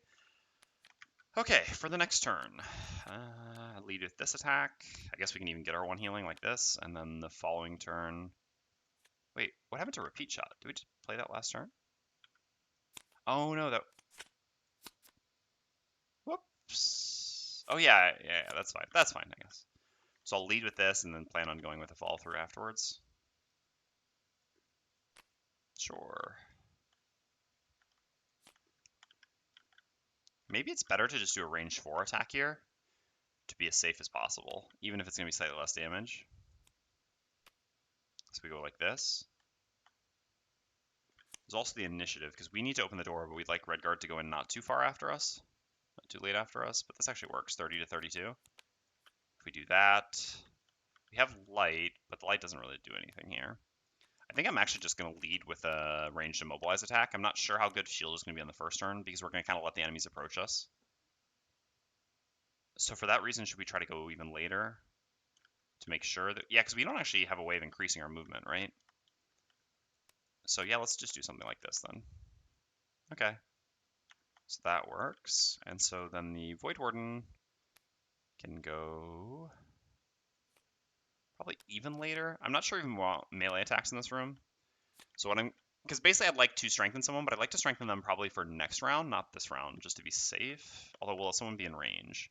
The strengthen and bless are range 3. So if I move 2 to here, Redguard is, yeah, going to be here. Strengthen, I guess, isn't going to be very good on the Redguard because we're going to spend the next 2 turns shielding. So instead, is it better to go like this and just strengthen and bless the Hatchet before the Hatchet opens the door? There's no guarantee the Hatchet takes a shot here, though. But I guess we're hoping to. And worst case scenario, it still does give Hatchet a bless. What does this leave us with doing afterwards? I mean, a turn of shielding plus stunning. And then sort of an early initiative, a gifted attack. Yeah, this makes sense. So the real question is just late or early. Yeah, late doesn't make so much sense because the Hatchet would then have to move. I mean, there is a world, I guess, in which the Hatchet goes 1, 2, 3 like this, opens the door and steps back. That is probably something that's going to happen. It just seems like strengthen for the Hatchet will be better for next turn than this turn because there's more likelihood that we don't attack this turn. Yeah, so let's go like that because we might just have to come back to be safe. Also, Hatchet does have an invis cloak, but if the Hatchet ends up on the door, then that doesn't do what we want it to do. Because then we don't get to do the strengthen. I mean, I guess then we'll just blast the Redguard, even if the strengthen probably doesn't do anything, because again, the Redguard's most likely next 2 turns are going to be these 2 tops with these 2 bottoms. It's going to be like, yeah, we want to do the fire first, so it'll be like this turn, followed by this turn. Yep. Just keep running at 2 shield. All right. There goes. So, Hatchet. We're going to do a move 3. 1, 2. Open. We're going to create Earth. Let's see what they're all up to. We're going to have 1 more movement after this. All right, so we need to draw for Spirits and Frost Demons. And they love flipping that card. Not a big deal. Okay, so they're not even attacking, and they'll suffer a damage if they have fire. That's not a big deal. So what is their range on their attack here? So they have 2 movement, 3 range. It has 2 movement, 3 range. It goes after the Frost Demon, so we can go there. 1, 2, 3. Yeah. So we can just stop here. We're not getting the strengthen in the end then, and fire off an attack. Seems pretty free. We could even go in 1 further if we wanted. I don't think we want to do that though. I think drawing them towards us is probably still good. Towards us and our allies. Especially because Redguard is just going to be... I guess Redguard's going to be right behind us, but yeah. That works. Okay. So we'll stop there. We heal ourselves for 1. So yeah, that 1 healing really did not matter. The movement certainly did though. And then we're going to use the top of follow through to do an attack 2, range 4. I'm not going to throw the favorite here next turn. I can always throw the favorite next turn anyway. I don't have any, if the favorite is in the target, benefit cards left. So it just makes sense to just do a normal attack here, and then we'll worry about the favorite afterwards. So the real question is, do we want to kill the elite or the regular first? They all hit for 4. The elite just has a little bit more retaliate and a bit more movement. The retaliate's significant. Not even that significant. Redguard has mostly ranged attacks here. We actually are pretty limited on melee attacks in this party. So I think it makes sense to just try to eliminate... I guess at the same time... No, it's going to be these 2 in front. Yeah, let's just try to eliminate an enemy first. So let's attack. So we have an attack 2, range 4. We'll target Frost Demon number 1. Okay, that's fine. 2 damage, and we're done. Okay, so the Frost Demons, this one moves here. This is 4 movement. They also have +1 movement, and the rest of these actually just don't move.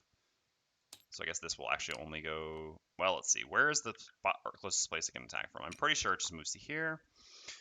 With 3 range, it can attack from here, here, here. Yeah, this doesn't put it one closer to any of those spots. Yep, so it just moves to there. Okay, Voidwarden. So we're going to use the bottom Wicked Scratch to move here. Oh, so in the end, we're really not doing anything with this, huh? Because the Strengthen's really doing nothing. Whatever, we're poisoning ourselves to give a free bless. I'll take it. So poison ourselves. Great Dark, which could matter. Yeah, theoretically could matter. And we poison target self for 1 ally within range 2, and then we bless and strengthen target a different ally within range 3. And so, unfortunately, I would love it to be Hatchet if I had my boots still. That'd be great. Sadly, it's not going to be Hatchet here. It's going to be Redguard, which is just going to do nothing. No, Redguard actually is going to make an attack here. All right. I'm being unfair. Okay, so 1 bless. Do the Redguard. Beautiful. Okay, so we're done. So then the Redguard goes. Redguard's going to perform move 3 on the bottom Healing Sands. 1, 2, 3. So we do have our early initiative next turn, right? Yes, good. So let's immobilize this elite here, because obviously that mitigates. I guess it doesn't mitigate more damage. How likely is it that we kill? But actually, yeah. I mean, Hatchet with an attack 6, normally, now with the -1s in our deck, who knows, but is likely to kill, has a reasonable chance of killing the normal, so I think immobilizing the elite does make sense. Okay. Also, we're strengthen here, so critting the elite. Well, no, critting the normal would be better, but still. Yep, let's attack the elite. So we're going to create light, make an attack 3, range 2, immobilize, targeting elite number 6 there. So with strengthen, so advantage. Oh, baby. All right. Well done, Voidwarden. Gotta love having a Voidwarden in your party. All right, so that's down to 8 as well. And we're done.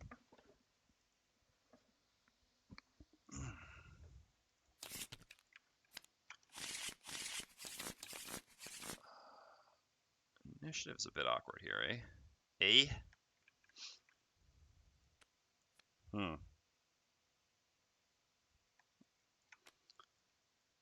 You don't love it when it's the Hatchet holding the door.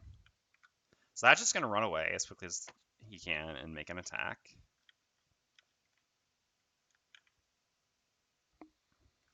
I mean, theoretically, we could move the Hatchet with this, but I'm not sure that's what we want to do. I think it might actually just be better just to make multiple range attacks with this. One of them's immobilized anyway, so it's not like we need to shield that much.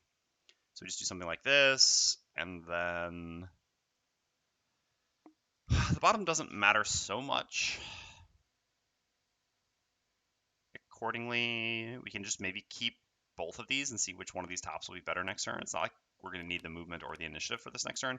To be clear, 12 initiative is the fastest Frost Demons can go, or Living Spirits can go, so we're already going to have good enough initiative, and I don't think we're going to normally need to move a ton. I guess there's a world in which we do, if both of these die. I don't know that both of them are dying that quickly, though. And who knows, maybe they do.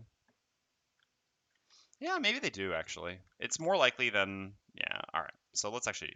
Oops. So let's save this and this together, then. And just do this here. Alright.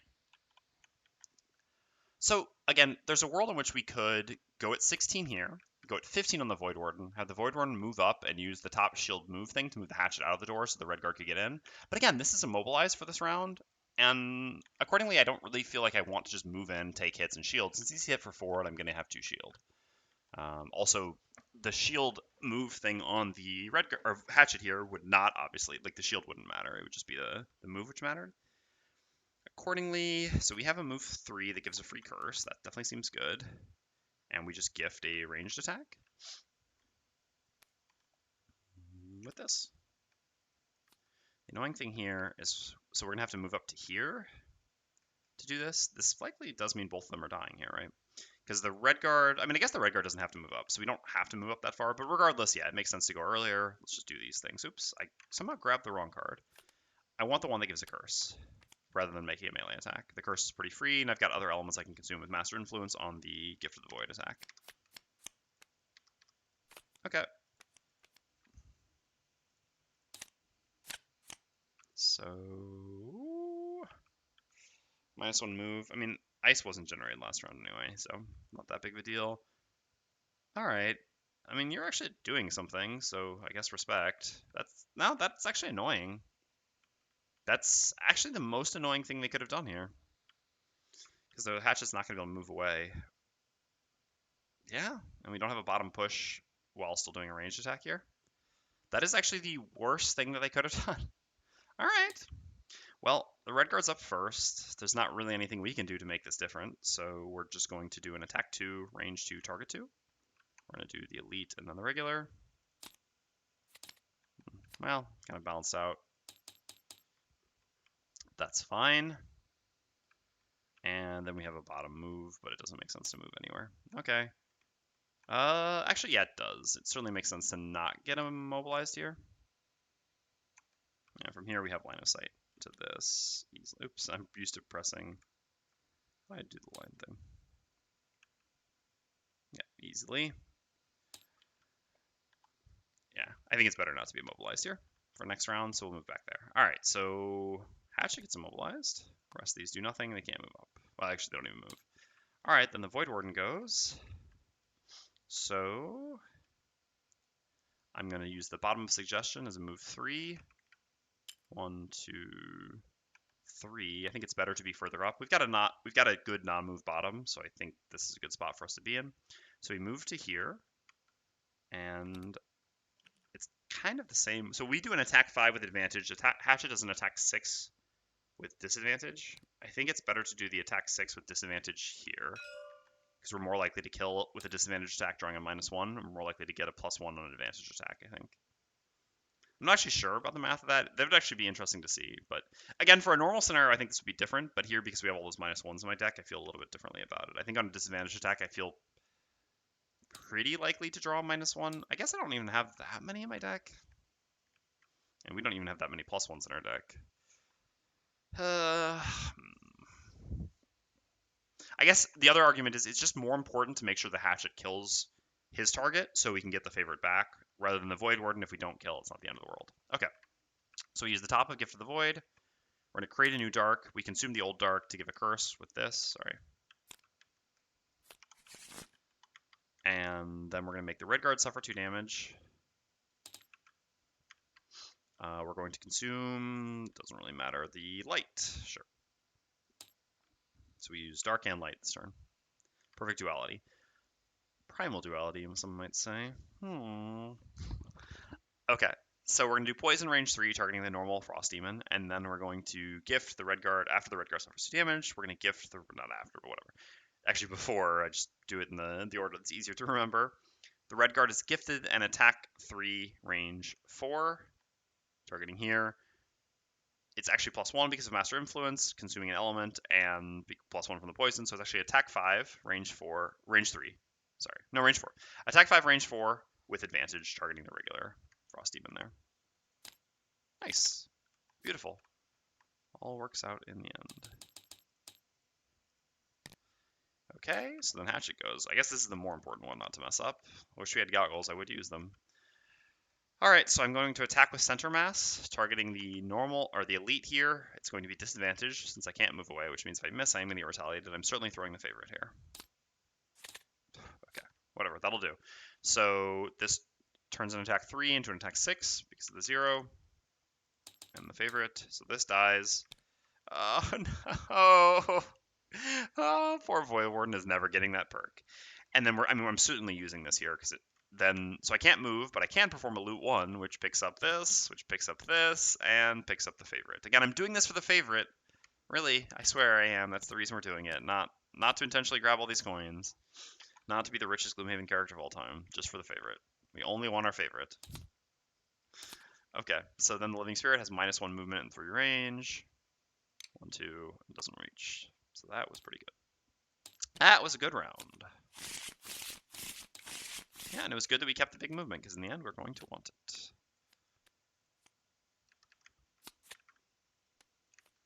All right, so here I'm going to long rest on the Hatchet. We've got some space for enemies to move up here, and I'd really like to get my... I mean, again, when I don't have my boots and I don't have my goggles, a long rest is really valuable. We're in a pretty safe spot. There's just 2 enemies attacking this turn. Okay. I guess I'm just moving and shielding on Redguard. I think this makes sense. I don't have anything in range to stun here anyway, so yeah, just play these 2 cards.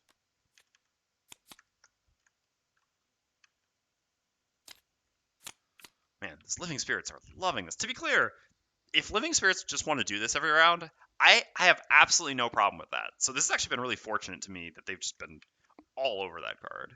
What are the Frost Demons doing? That's the range attack, isn't it? That is the range attack. That's okay. Okay, so the Redguard's up. We have a move 4 with the bottom Flame Shroud.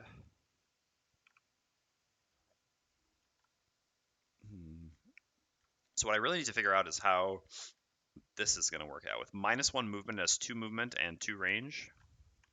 1, 2. So if we're here, it can't reach us. Okay, perfect. 1, 2, 3, 4 to here. I guess we can't make it there anyway. We don't have movement boots. Man, it's so weird not having movement boots. If only there were 3 pair. That being said, the wing shoes work good here. I really don't mind wing shoes on Redguard. I think this is definitely the correct distribution when playing these 3 characters. I mean, yeah, both these characters have to have these, so... And I don't... Like, I think the wing shoes are definitely worth buying. The 15 gold ones, certainly. Okay, so we just do a move 4 to there at the bottom Flame Shroud, and then we do the top of Barbaric Instincts. Shield 1, pull 1, range 2, all adjacent enemies suffer 1 damage, Great Fire. So we can just pull you and do 1 direct damage to you. And have 1 shield. Okay, then the Voidwarden goes. So on the Voidwarden, we have a move 4 here. Really, though, we're going to just, because why not? We're going to do 1, 2, 3. Consuming the dark here. Gaining 1 experience. Making an attack 2. That's 2 shield, but we can flip a positive Mire, we can flip a curse. Mire. We can flip a positive modifier, or we can flip a curse. Both of these things would be good for us. There's no downside, really, to having gone here, because we're not going to get attacked. The Redguard will. Alright, so there we go. Let's see what we get. Nah, that's kind of the worst thing, but... It was still worth trying. Okay, and then 1 ally within range 3 may perform shield 1. That same ally may perform move 2. So, yeah, I think it's worth going to here. Just moves us up very slightly. I don't really see any reason not to do that. Because otherwise, I mean, I guess otherwise this is moving up, which is maybe good for us. I suppose that is... I'm not sure that's actually good for us. I'm not sure if it is or isn't good for us, to be honest. Let's see. What is Hatchet up to? So Hatchet long rests, and then after this, presumably wants to attack here. Attack this thing. But this thing won't be there. If we go here or here, we can kind of choose it's there or there. Doesn't change too much. I think just having a Redguard move 1 further is probably worth it. Okay. And Redguard has an additional shield here. There wasn't any way to do the other 2 here. Alright. So the Living Spirit goes. It's a shame the Living Spirit moves away to lose disadvantage. Leather armor would be good here. Again, I can move it here or here. I guess here is good because next turn Hatchet can go here and we can do direct damage to both of them. Sure. So we'll have it move to there and attacks the Redguard. Sorry, I keep saying Hatchet. I keep saying Hatchet for Redguard and Redguard for Hatchet, I think. I don't know why. Okay, so it makes an attack 2 here. I know that Numpad 3 does this, by the way. I just find it easier. Alright. It's 0 damage. We had 2 shield. It makes 1. Does muddle. Shouldn't matter. Okay. Frost Demons go. This one has 2 movement. Goes to here. This one can attack from there. These are attack 4s still. So, there. Ah! Nice timing. I mean, to be clear, I actually don't love drawing a curse there because I was going to be at 4 shield anyway, with just essentially 1 hide armor charge expended in this, which was also fine. But this is also fine because I think we'll short rest here. So both things are fine. Neither outcome is really bad. All right. So here we get a long rest. Choose a card to lose. Oh, hold on. Nope. Yes. All right. So we still have our AoE combo, which I don't want at all. We lost the Wind Consumer, but I'm actually still fine with having a move 3. I'd rather keep, as usual, Fancy Hat over Disorienting Barrage. Definitely makes sense to lose Disorienting Barrage first. Because if you lose one of the pieces, both of them get worse. But Disorienting Barrage without Fancy Hat is just terrible. especially on the enemy's left in this scenario, whereas Fancy Hat is still a move 2 with 12 initiative for us, which is good, or +1 damage to one of our ranged attacks, which is still fine. Okay, so Redguard needs to do a short rest. I think we can get away with a long rest on the Voidwarden here. Yeah, we don't have any elements. I mean, we could do some stunning and stuff, but I don't think we need to do stunning this turn. And we kind of have limited movement on a Voidwarden. I mean, have you seen our party name? So I think basically the rule of thumb with playing these characters in base Gloomhaven is, are your boots used? Time for a long rest. All right, so we'll do a long rest there. Ooh. If you leave the curses in the monster discard pile, they will automatically shuffle out into the monster curse pile when you hit the end round. Good call. Yeah, I remember that as well because of here, but then I just... Okay. I definitely don't want to lose Flame Shroud here. So basically, the problem with losing Flame Shroud is after that I just have like move 3s and move 2s. No more move 4s. Once we get to higher level, we'll have another move 4, but for now we don't. So we have to keep this move 4 to make it to the end of the scenario. What I really don't... I mean, I kind of have some redundancy here. Either of my top shield actions are the things I really don't want. I actually really don't want to... The thing I want to lose the least is actually the top immobilized shield, because this is just going to be essentially an execute on this Living Spirit this turn. Unless, of course, it flips the stupid cursey thing, which, you know, is what it is. All right, so we're going to reroll. All right, that's actually great. I'm super happy with that outcome. I think I already paid the life. No, I did not.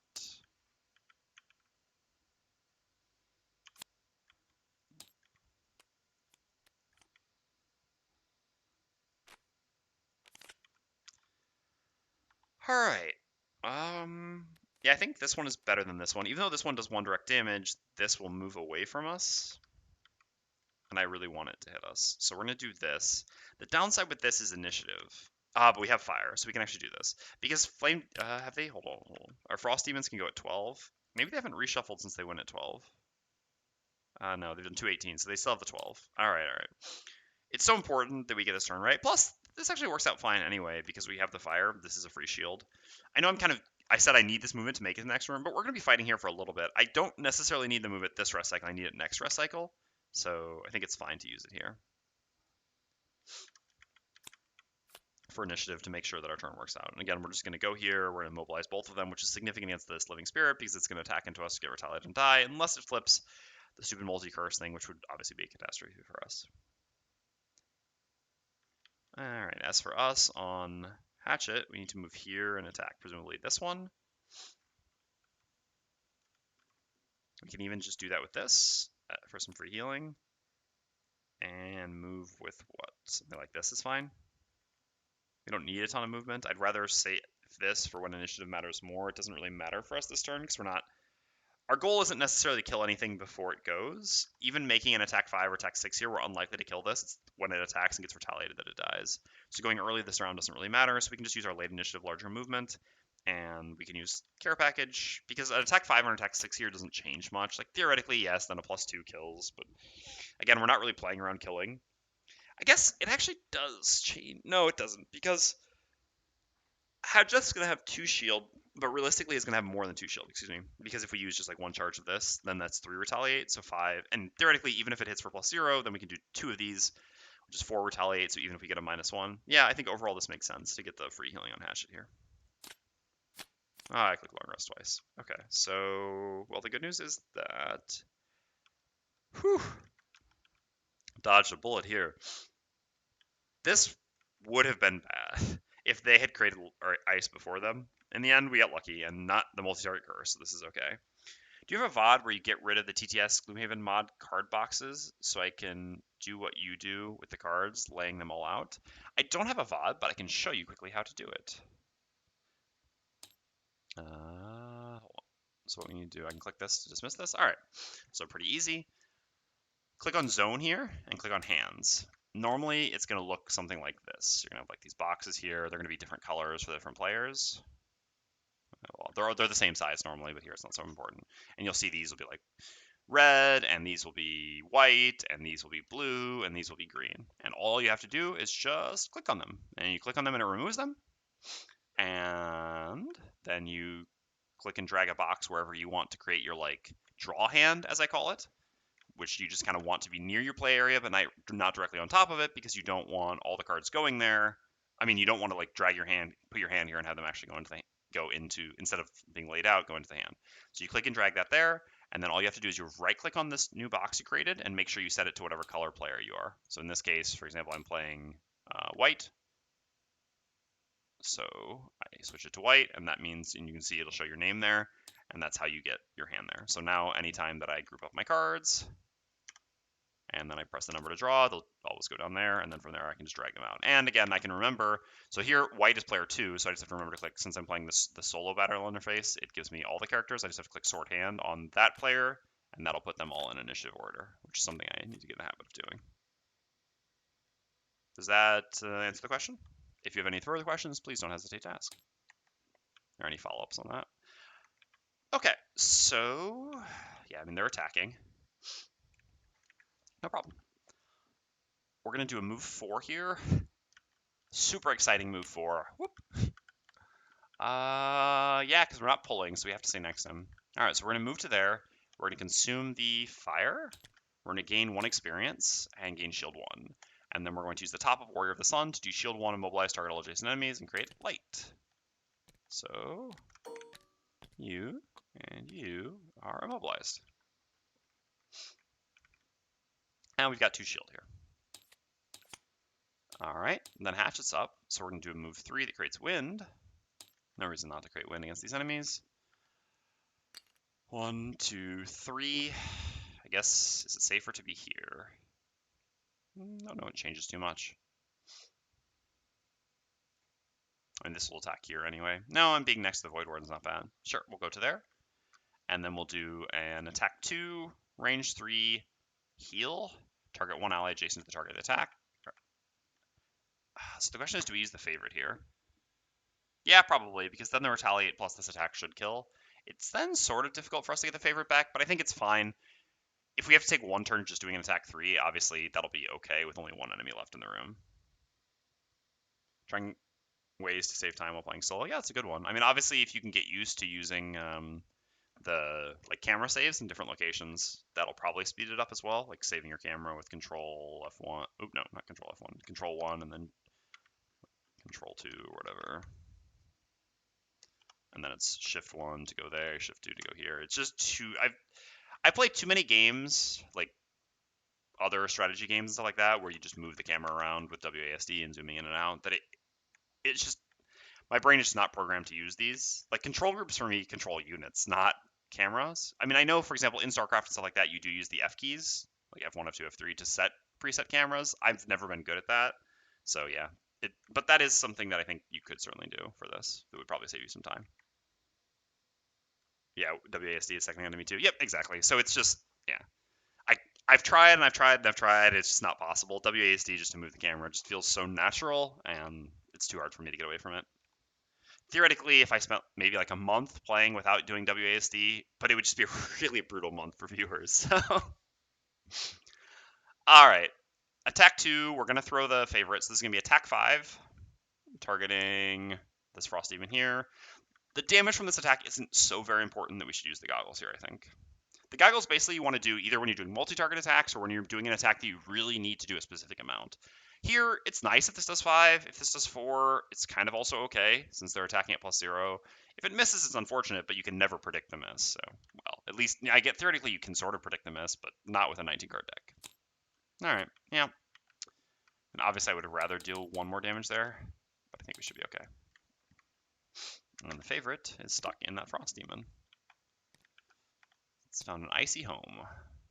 I guess I can just do this properly. So I'm going to put that there, and this is going to go like that. All right, so Living Spirit goes. Living Spirit number 4 is going to attack the red guard with disadvantage. Attacks at +1, so normally 4 here, but disadvantaged. That's fine. It's fine. It's fine. It's fine. It's fine. We're fine. This is fine. That's the last curse. So this doesn't do any damage, but that's okay. We can't gain an additional shield, but this only has 2 life, and we have 2 shield from the actions we played this turn, so this still kills here. Love shield spikes. I just love playing shield spikes. It is so satisfying. Okay, so the Frost Demon in the back has -1 movement, so this means 2 movement. its focus is going to be down here. It's like, oh my god, look at this juicy spot. I can hit both of them. Ah, son of a... Why didn't someone buy me Boots of Striding? Well, Boots of Striding still wouldn't even get there. Better boots. I played TTS yesterday with a friend, and I was hitting Q and E after playing digital for last month. I was confused it wasn't turning. Then I remembered this is a different game. Then I right-clicked and dragged. Worked just fine. Yeah. How did it go playing TTS last night? Were you playing GOTL or something? Was that why you're using TTS, or were you just playing regular Gloomhaven? Okay, and so then this one attacks the red guard. Okay, +0 is perfect. That's actually exactly what we wanted to see here. So this is an attack for 4. With a +0, it stays at 4. That's literally perfect. Because this allows us to do 1 shield here and 1 shield here, plus our 2 and 8 shield gets us up to 4 shield, which is therefore 4 retaliate. And the favor drops there. Okay.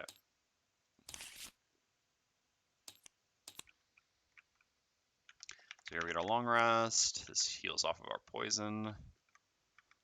And we get to choose a card to lose.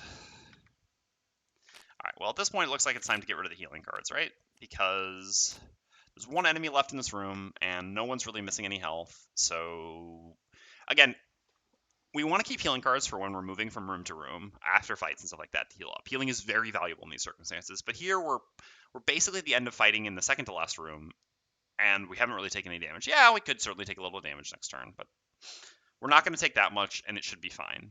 So accordingly, we're not really going to have any opportunities to use the healing anymore. Makes sense to lose healing at this point. So generally speaking, when I'm going to get rid of one of these two, I'm going to get rid of this first. 43 initiative is sometimes okay on this class because you have such bad initiatives. Although here we're still doing all right on initiative since we like Signs of the Void and a Shield Spikes build. And then, yeah, so this is better for initiative. This also typically has a better bottom than this, although obviously it depends on the scenario. And when you don't have access to, I mean, without this top does sort of get worse. Not really. Both tops are still fine because it's still heal 4 versus heal 5 with poison. The dark is also sort of significant, but yeah, in general, I generally prefer to get rid of that one first. My TTS Gloomhaven group is on hiatus for the last month with COVID jobs, US election. We just don't things hold. I play a game called X-Wing, and I was helping a team. Oh yeah, sorry, you said TTS, but not Gloomhaven. My bad. To me, the two things just equate, but I play a game called X-Wing, and I was helping a teammate prep for the World Championships. Oh, that's awesome. That's really cool. So I know X-Wing because, I mean, I know it. I've never played it. I know of it because back when I was in the U.S., I played at this game store for about a year. Not Gloomhaven, but Android Netrunner, which is also one of my favorite games of all time. And the people I played with, one of the people there was also a big X-Wing player, and they would play that some nights at the board game store as well. Like, they played before the time we would play Android Netrunner. Is it huge in Europe? Cool. Yeah, he loved it. I watched it a little bit occasionally, but I didn't. I mean, I don't understand it well enough to know how to play it, but yeah, it seems cool. Definitely nothing but respect for it. I'm gonna go run and grab some water now. I'm needing to do that, so I'll be right back.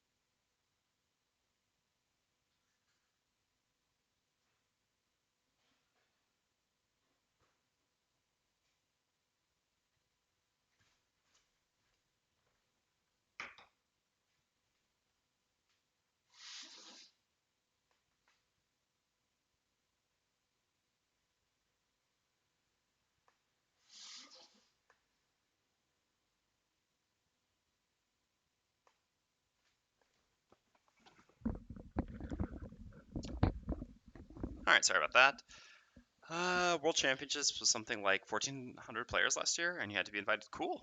Where was it held last year, and where is it being held this year? Is it always held in the same place? I guess I should ask. Okay. I mean, I guess, is it going to be played online this year? Or yeah, because I guess this year, logistically, there's some issues with how that would work. Excuse me. Okay. Minnesota FFG headquarters. Okay. Okay.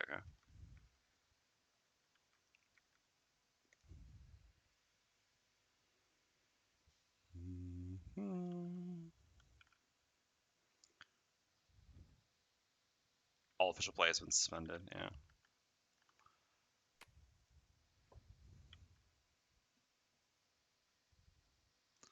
Yeah, I've been sad about some stuff like that too. Every year I watch. I'm kind of an eclectic viewer of video game or game related stuff. Every year I always watch the Pokemon World Championships, both the card game and the video game. Even though I don't play the card game, but I do understand the mechanics, and I do play the video game, but not competitively. And I was pretty disappointed that, I mean, I understand completely. I was just disappointed not to have that to watch this year. Just like, for example, also with League, I don't play League at all, but I watch the World Championships. So I've been disappointed to not have these things this year. Although again, disappointed in the sense that it's a shame, but I understand completely why they're not there. All right. So the best thing we can probably do here is just to make an immobilizing attack on the Frost Demon. They just flipped. Yes, they just reshuffled. They do have 1 out of 8 to make a ranged attack or 1 out of 8 to immobilize us, but I think that's fine. So I'm just going to use this. Do it. I want to do this because 12 initiative is really significant, obviously, against Frost Demons. 2 movement is enough. I can just go to here and then immobilize attack him from there. This seems like just basically the best thing we can do this turn because it's a way of preventing him from attacking 7 out of 8 times. FFG does not recognize digital play since TTS isn't official. Disney owns Star Wars. So while this isn't an official Worlds, we've been playing TTS tournaments for the last few months for our own unofficial Worlds. Oh, okay. Gotcha. Oh.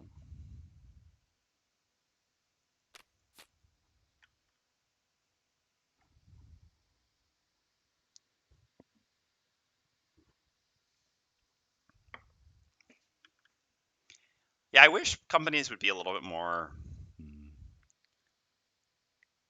supportive of TTS in general. I understand why they're afraid to, but at the same time, I don't know. Like, for example, I own everything there is to own for Spirit Island. I love Spirit Island. We bought it all. But these days, I mean, yeah, we do sometimes play it as 2, but now we're playing it as 3 or 4 more over TTS, given the current circumstance. I mean, literally, as someone who lives in the same city as us, who lives 15 minutes away from us right now, we played Spirit Island on TTS with him. It's just like how the world works right now. So I'm super happy that the people who made Spirit Island, the company that made Spirit Island, is perfectly fine with the TTS module. Just like I'm happy that Isaac is so supportive of TTS Gloomhaven and stuff like that. I find it always a shame when companies like sort of react poorly to their TTS things. I mean, I guess FFG doesn't necessarily react poorly or negatively, or poorly or positively. They just don't react at all. But like, for example, Terraforming Mars, which they just like completely took down off of TTS. I don't know. The mouse can essentially shut down the game if FFG wanted it to. Luckily, TTS is the only thing keeping X-Wing alive right now, so FFG is secretly happy about for TTS. I know. Okay.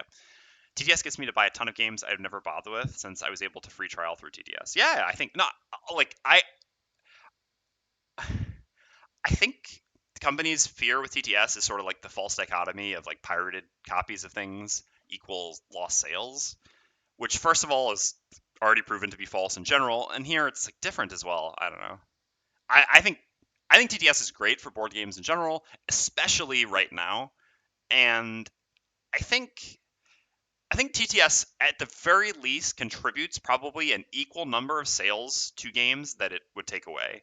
I think it would be difficult to imagine that TTS cannibalizes more sales than it contributes. So I don't know. All right. So we kind of want to get to the favorite. We can do that with a move 2. Since we only need a move 2, we can go with early initiative here to make an attack. The target won't have the favorite, so I guess we want to keep our move 3s. So let's just make this attack then. We're not going to throw the favorite. Basically, there's never a world in which we're going to throw... Not never. It's very unlikely there's going to be a world in which we throw the favorite into him and he lives. I could, by going after the red guard, I guess go retrieval, pick this up, and then throw it into him, but it just seems unnecessary. We're already going to get an attack 3 and an attack 3 this turn. And if I put the favorite into him, then I kind of have to go over there and pick it up afterwards, which if I've already used retrieval actually means I have to move there or use my stamina potion, which seems unnecessary.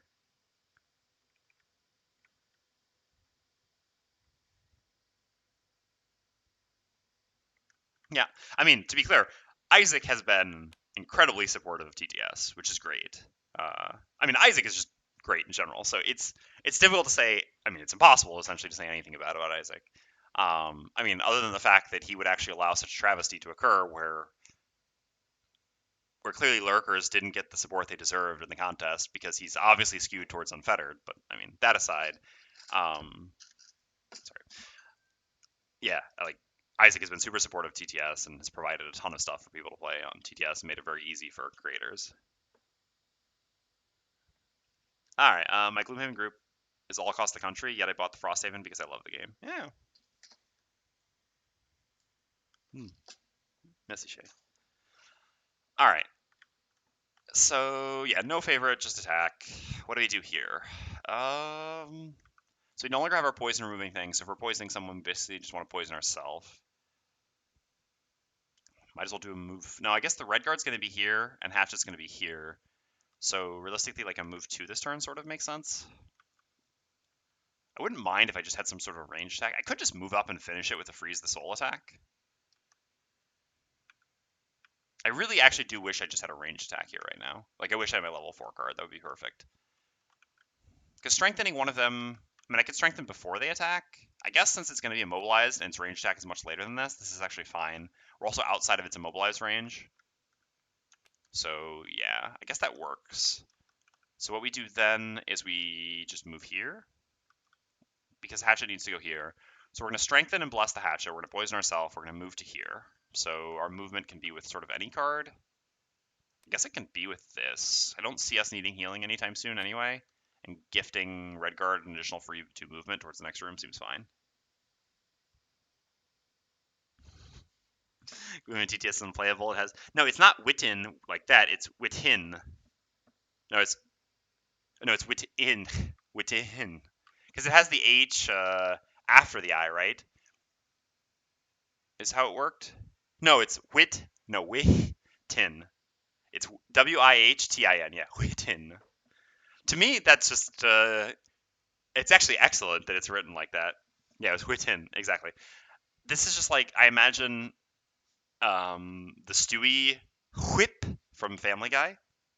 Oops, why did I describe that? I'm trying to flip it over. That's kind of how I'm imagining the Wittin in Gloomhaven on TTS, which just makes it even better, actually, not worse. Okay, sure. Okay, so red guard's up first. Can we attack before moving? No, we have to move first. So we use a default move 2 here with the bottom of Barbaric Instincts, and then we make an attack 3 where we create light, immobilize, targeting the Frost Demon. Oh, okay. All right, well, it's going to take a little bit longer, but that's fine. We'll make it work. South African pronunciation. All right, so now we go. We're going to poison ourselves. We're going to create dark. We're going to bless and strengthen the Hatchet. Where's those blesses? Setting up for the last room. And we're going to do the bottom of Black Boon to do a move 2, going to here, and we can gift an ally move 2. So that's interesting now, because now the red guard may actually need to attack again here. So gifting him a move 2 isn't really doing anything. Most likely we're going to make another ranged attack with this next turn, and then move away. So it doesn't look like the gifted move 2 is really going to do anything. Oh, actually it does, it does. Yeah, never mind. I forgot that our bottom is actually Fancy Hat. So we can actually add 1 damage with Fancy Hat by moving the Hatchet there first, so then the Hatchet just finishes his turn there no matter what. All right. Small value, but still value. Okay, so now Hatchet's going to go... Oh yeah, it does the auto loot thing, but unfortunately that... What does that do with... Okay, so auto loot works. I should try to get used to doing that properly. What does it do with my character token, though? It just disappears it? So the auto loot still isn't going to work because of the favorite. All right, so here we're going to use the bottom of Fancy Hat, and in the end, we're going to sort of be forced into using the favorite now since we missed. This is still fine because we can still go with retrieval to here. Voidwarden's definitely not accomplishing her battle goal. I should have never been so foolish as to take this battle goal with a Hatchet in the party. All right, so we're going to attack bottom of Fancy Hat, top of repeat shots. This is already 4. We're going to throw the favorite, so 7, and we're strengthened, so with advantage. There goes. +1 would be great. Nice, beautiful. All right, so just 8. Just Hatchet balancing things right out of Gloomhaven. Yeah, the favorite goes there.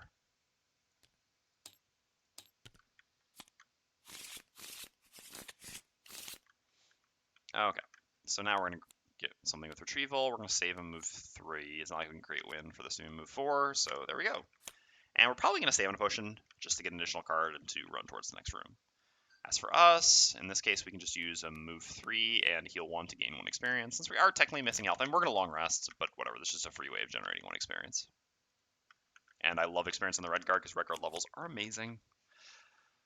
Okay, so let's just do a big movement here. And we can even gift movement on top, probably. Because if Hatchet goes here and loots, and then we gift the Hatchet some movement, then Hatchet can end up here. Red guard has move 3, so it goes here. So Hatchet will end up here. And we, with move 4, 1, 2, 3, 4, end up there. Or we can gain an experience and move 1 less. We also have our boots, so we could even do 5 to there. How are we going to make this work? I guess I probably don't want to use my boots. Whatever. I mean, I think this makes sense. The question is just like whether we gain an experience or not, but we'll see. We'll do the things first, and then... Okay, so where's our movement gifting? So we kind of need to go after the Hatchet is the one thing. Ah, but we can't do that if we go like this. Okay. So this means we need to move with something else. Probably like this. It's fine.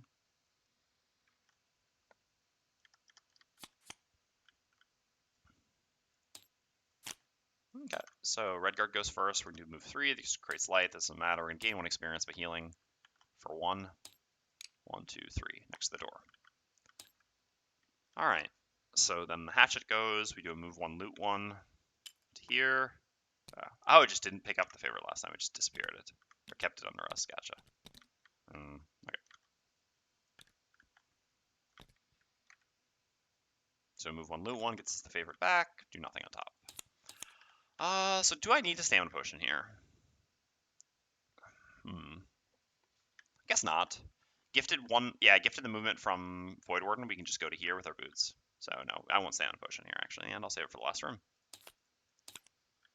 Okay, so Voidwarden goes. We're going to do a default. Well, so first we're going to use the top of Signs of the Void. Ally within range 3 performs move 2. So Hatchet's going to perform move 2. We're going to use the boots to go move 3 here. So we can just double long rest here. And then the Voidwarden is going to do a move 2 on bottom with this. And now the question is, would I rather... Yeah, I don't think I want to long rest early. I've got actually 2 more turns here on the Voidwarden. So I think I can just move up while they're long resting and then still have another turn afterwards and just not use my boots here. Accordingly, I'll just keep the boots and just move like that. Okay. So then what is our plan here? No one needs any healing. We did miss out on the experience, unfortunately. We didn't create any dark again there. But that's fine. So what if we just do our move 4 here? 1, 2, 3, 4. Go to there. And we can even, yeah, we can just play this. Yep, this works perfectly. We can play this and this because this will still allow us to gain 1 experience and to create dark. The dark is relevant because next turn we can do this combo, which just works out perfectly. Okay, so this and this, and we do long rest, long rest. Okay, so we just do a move 4 here. 1, 2, 3, 4 to here. Again, getting as close as possible on the Voidwarden is a pretty good idea. We've got an Inviscape anyway. Inviscloak? Inviscloak. We've got an Inviscloak anyway, so it's not super dangerous to be that close. We've got cards to lose if we have to negate damage. And we have nice non-move bottom actions. I mean, specifically Freeze the Soul, so it's good to just be in position. And then we're going to use the top of Wicked Scratch. Gaining 1 experience, creating dark. So, Red Guard, you may perform an attack. Red Guard's like, but against whom?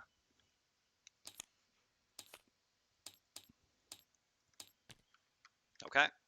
So here, long rest. Sadly, we don't get to refresh this. Long rest. So we did actually complete this, by the way. So let's just turn this sideways to show that it was completed.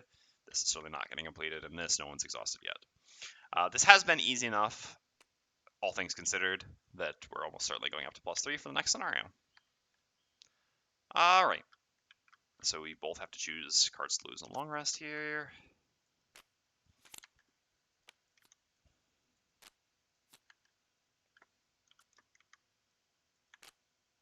I guess we'll see. It's not over yet. Shouldn't count our chickens before they hatch, I suppose. Last room can still be quite tough.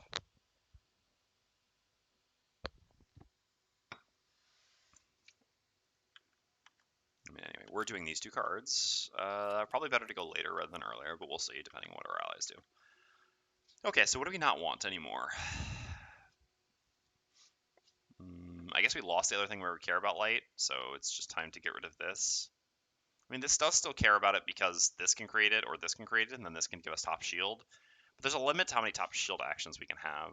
We kind of have 3 top actions that we want at this point, which are this, this, and this already, because the Immobilize is so good against Hounds or Frost Demons.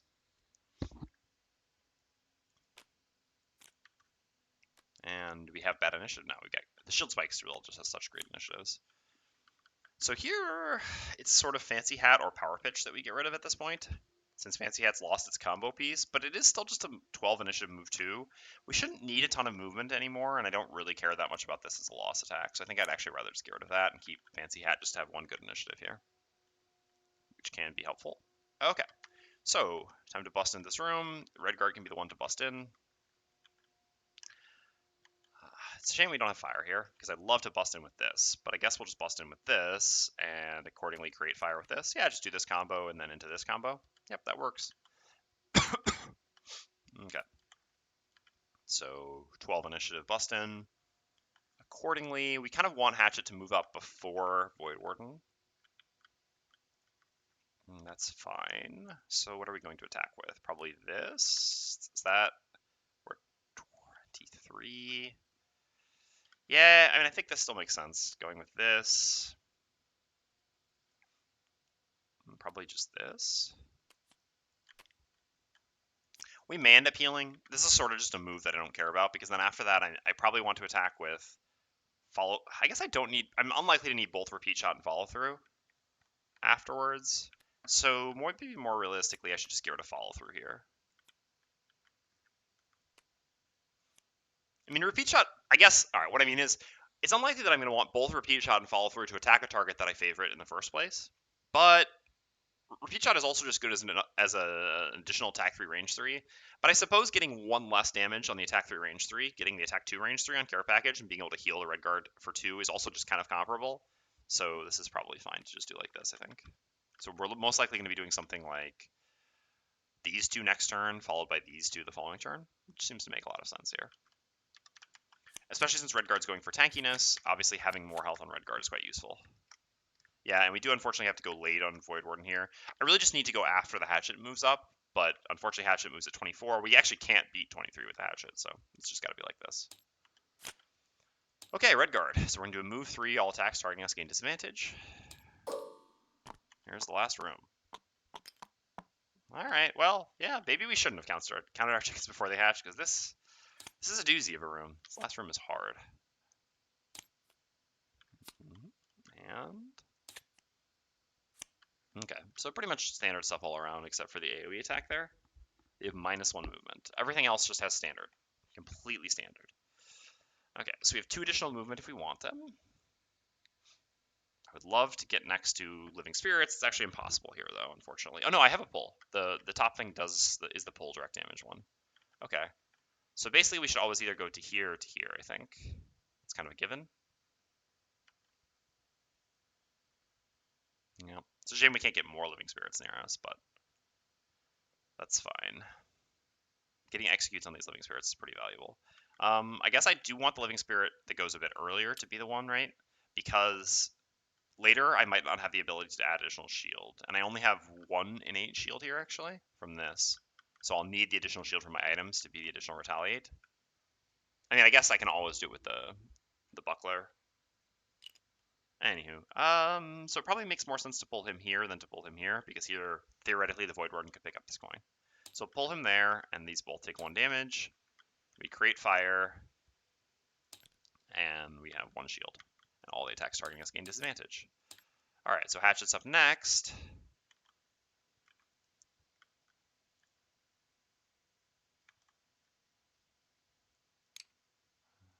So if we go here, we shouldn't get attacked by anything. What if we go here? We get attacked by this only, but this is what we're planning on killing. So that's fine. Oh, but I only actually have 2 movement. But I can use my boots. Not sure I want to use my boots. Because then I'm still not going to get to retrieval this, so it doesn't change anything, right? I guess my plan next turn is to Fancy Hat anyway, and then I could just move with Fancy Hat next turn. Yeah, so it just makes sense to stay a little bit further back then.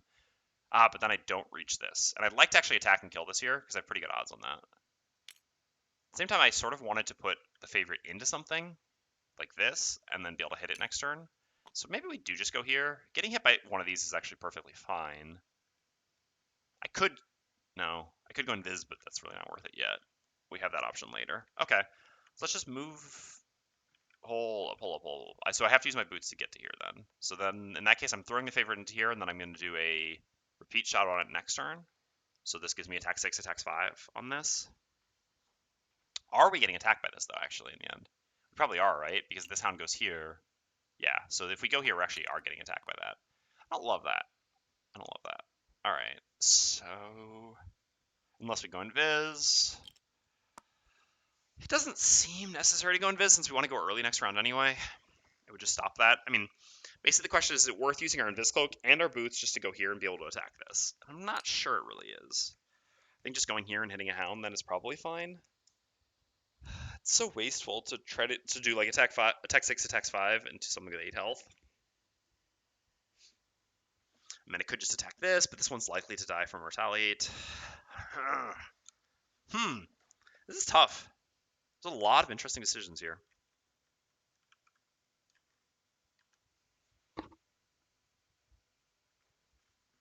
I mean, I don't care about getting hit by 1 living spirit. I do care about taking 7 total attack, which is what happens if I go here, because of that going there first. This goes here, hits me. Here, it's not any better. It still goes here and hits me. I guess I also have to consider where the Voidwarden needs to go. Go here. 1, 2, 3. Yeah, I mean, the Voidwarden can go here. That also doesn't work super well, actually, because the person gifting the attack targeting this is gonna be disadvantaged. So is that a reason to go here? So if we go here and go invis, what actually happens? This goes here. I mean, this still goes there. It's still the same thing. It's still gonna be disadvantaged. I guess then we would just like make the attack here instead or something, just to kill one of these. And this hits here. Yeah, I think the Invis Cloak isn't going to get that much better than this, so I think it's worth it. All right, so we're going to move there using our boots and our Invis Cloak to go invisible. Normally we would like to do better things than this with the Invis Cloak, but I think it's worth it. Okay, and so we're going to attack the Frost Demon here, just so that we can then set up... Maybe just kill an enemy. No, I think killing an enemy is better than killing a Frost Demon. Just eliminating living spirits is actually got to be the best thing we can do. Okay, so I'm going to attack the bottom living spirit, but what this means is I'm actually not going to use the favorite here, since next turn I'm not going to pick it up. It's actually in 2 turns that I'm going to pick it up, but that works just fine, because I actually get my piercing bow for this. So I'm going to do an attack 3, range 3 with center mass, targeting the living spirit down here, and I'm actually going to use both my piercing bow and the eagle eye goggles, just to make sure that we get at least an attack 3 on this, because of all the -1s in our deck. That's fine, but at least we got rid of the miss for the future, so that works out okay. All right, so we kill that. No favorite used, and we're good. I think the favorite is more valuable basically here than the piercing bow, which is why I did it this way.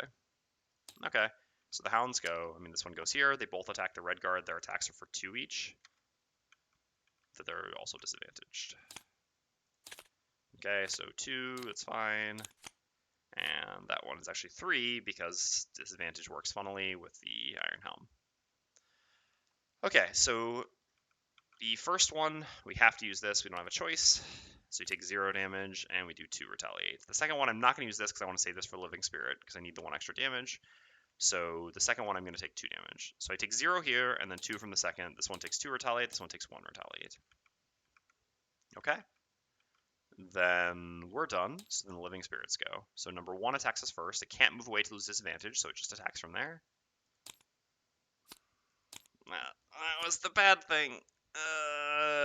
Okay. That's so unfortunate. That's basically I just needed it not to miss. And I know with disadvantage there was a reasonable chance of it missing. Are there still curses in their deck? Now there are no curses in their deck.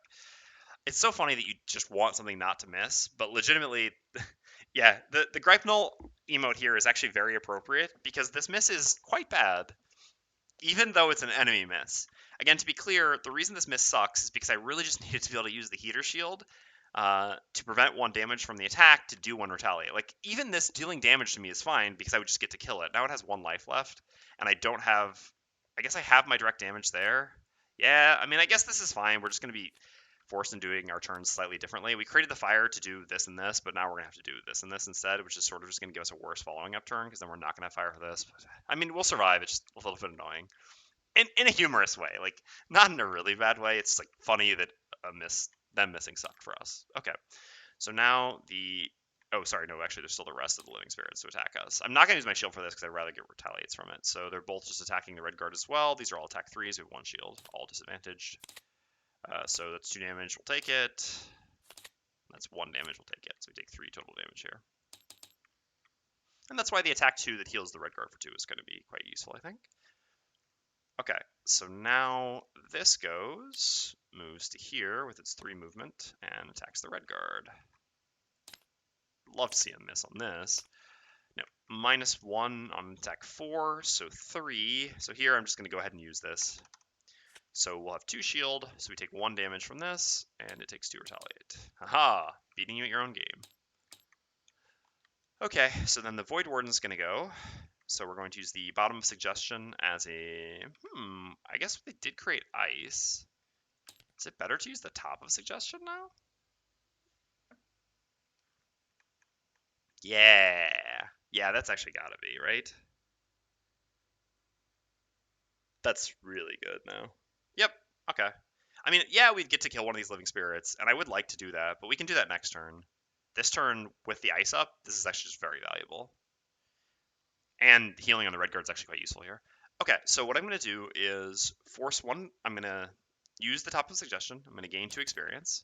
I'm going to force one enemy within range 4 to perform move 3, with you controlling the action, attack 3, targeting an enemy of your choice adjacent to them. So the real question is, do I want to range 4? So I would have to. No, I wouldn't have range on any of these because I don't want to move. I'd really like to do the bottom heal on the red guard here. So I'm going to control this hound here. And I'm going to have it attack into this Frost Demon here, because that's going to do 3 retaliate back. So this is just really nice value. Yep, so I'm going to have this Hound attack this Frost Demon, with me controlling the action. So I'm going to consume... I'm already using the light for this. I guess the fire is not getting used, but the dark's not getting used no matter what. And the fire can actually hurt them, and theoretically it could get used by me. So let's consume the dark with this, and we're going to consume the ice eventually anyway. So this attack 3... because of Master Influence, becomes an attack 4 with advantage using our deck. Not necessarily better. Okay. So this really just ends up being 3 damage here, but then there's also 3 retaliate, so 3 damage here. And because we consume the ice, this is now stunned, which gives us a little bit of pressure relief for next round. And then we use the bottom of Gift of the Void to do a heal 2 range 3 on the red guard, who desperately needs the healing. Okay, so this is lost. This is discarded. Alright, so time to short rest. Really just want to keep Gift of the Void here. Sure. I mean, like, yeah, I like Freeze the Soul.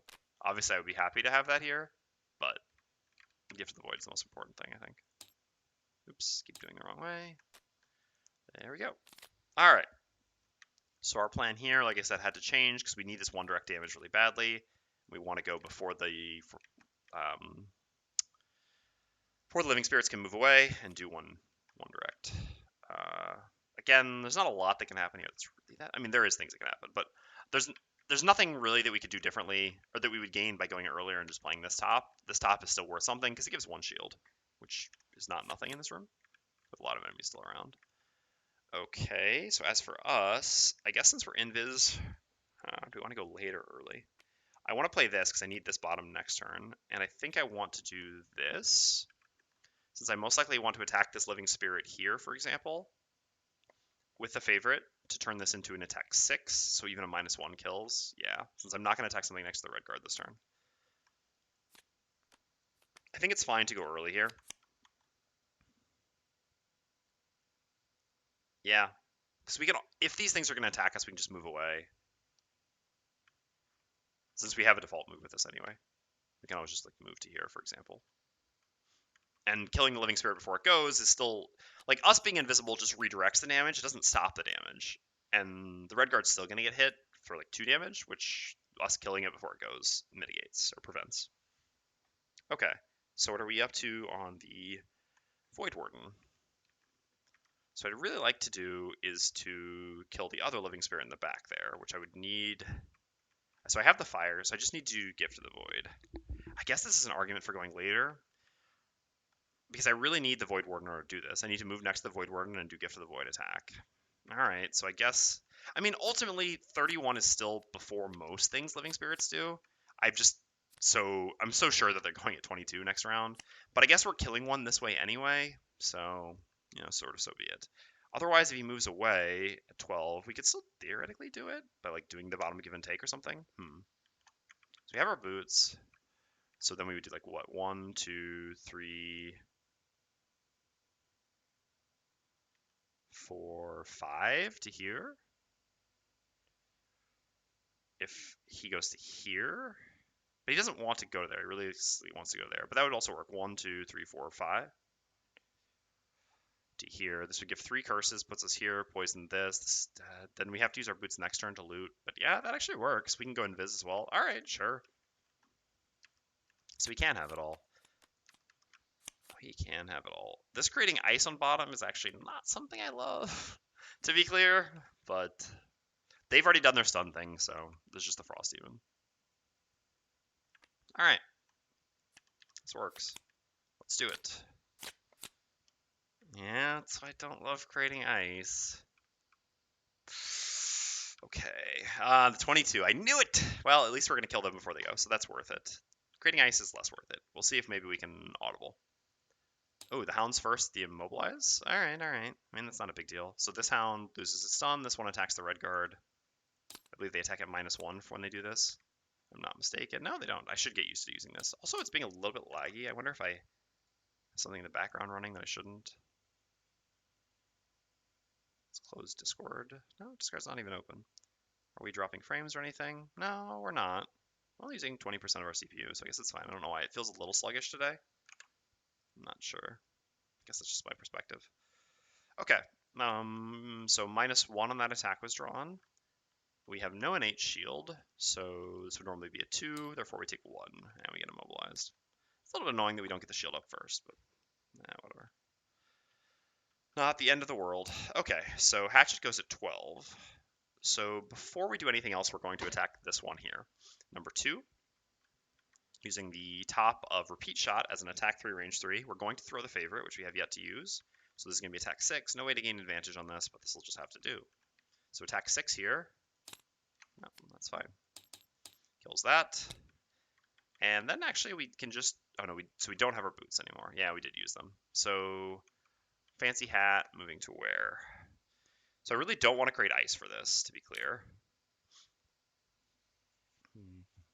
Voidwarden can go all the way to here with the default move plus boots.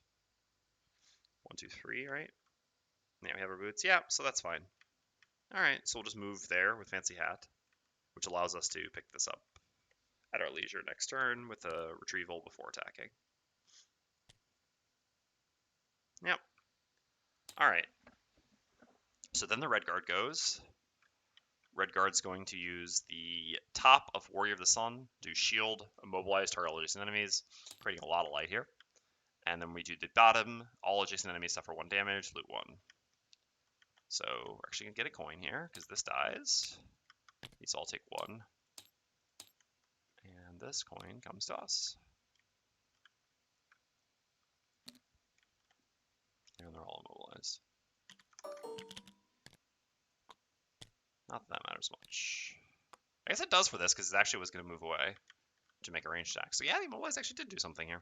We'll take it. Okay, so we have 1 shield up.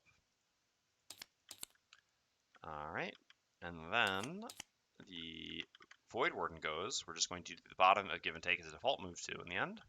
Plus our boots to get a total of move 3 here. 1, 2, 3 to here.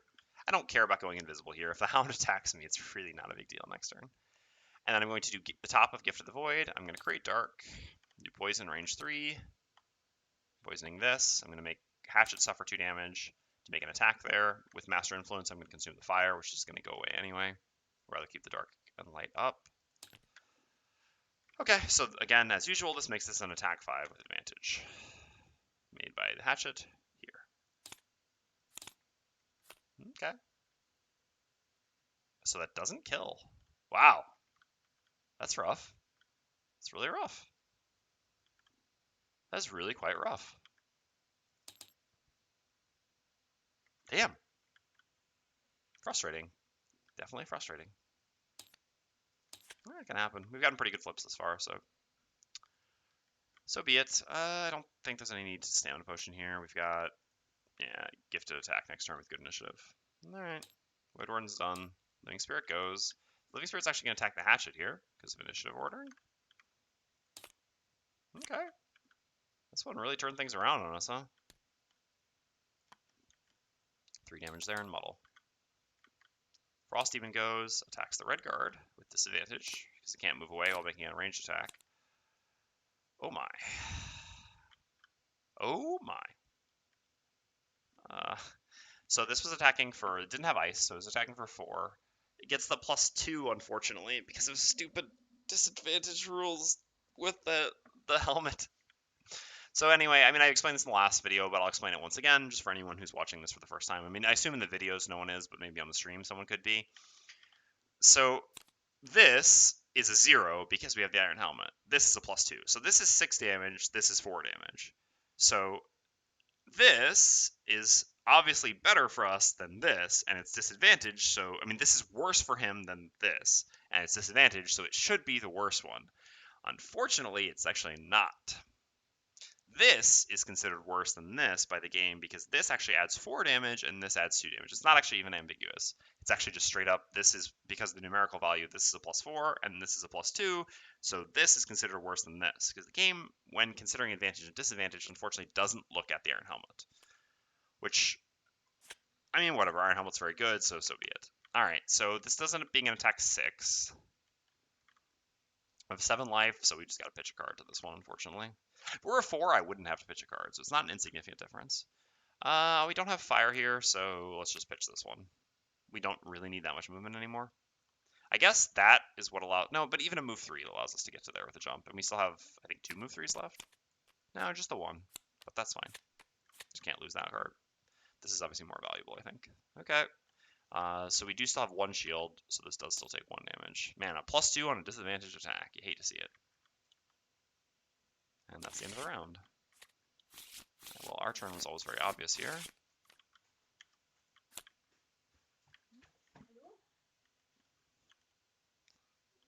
Can we afford to long rest? No, we probably shouldn't. This is not over yet, huh? I really don't want to lose that. This is very good right now. It's actually exceptionally good because I can pull him to here. Yeah. And that actually just kills him. Yeah. So that's actually the best card for me here. I really hope I don't re-roll into my move 3. Okay. Whew. I was so sure it was going to happen too, but no, I guess not in the end. It's being unfair. All right.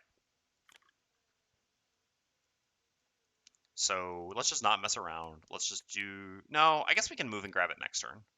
Let's do this and this here. Do a bunch of direct damage, get some shield up, and tank for our allies for 1 more round, which I think we can afford to do. Because worst case scenario, even if we have to mitigate damage here, we can always just pitch the 2 cards in our discard to lose. And then next turn, we'll still have these 2 cards to make it to the chest. Okay. So what are we up to?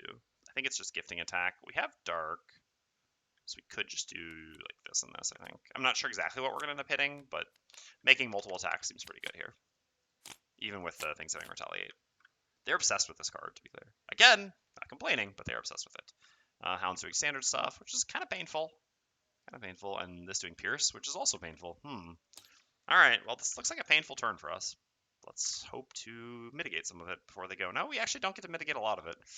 Alright, so we're going to begin by using the top of Barbaric Instincts. We're going to gain Shield 1, Pull 1, Range 2, all adjacent enemies suffer 1 damage, Create Fire. Why is it being so laggy? I mean, everyone can see the stuttering, right? I'm just going to restart TTS after this. Alright, so we pull you to here. This is the reason this was so good. And then we do 1 direct damage to all these things.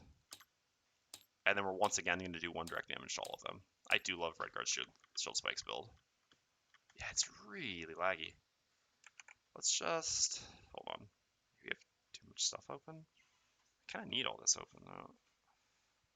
no, I can't close this. Yeah, I'll just try restarting TTS after this and hope that I fix the problem. Okay.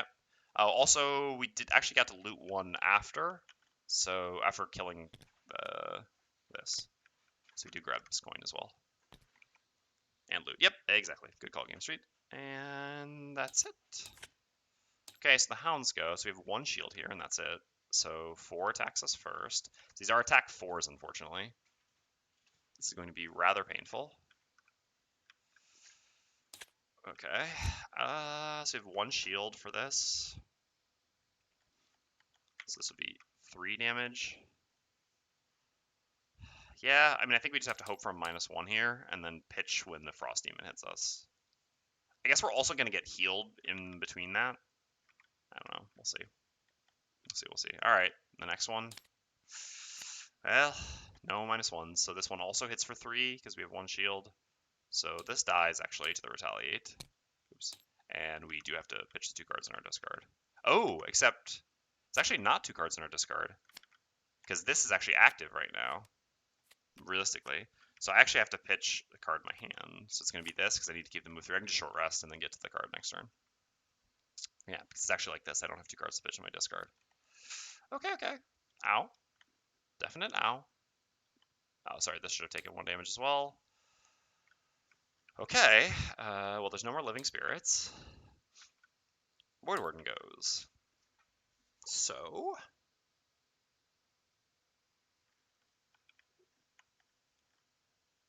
this is 3 retaliate, so I can't really force this to attack here, can I?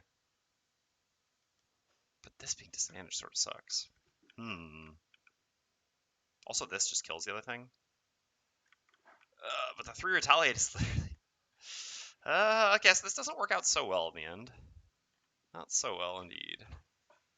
Well, it can. Oh, we also don't want to kill everything this turn, either.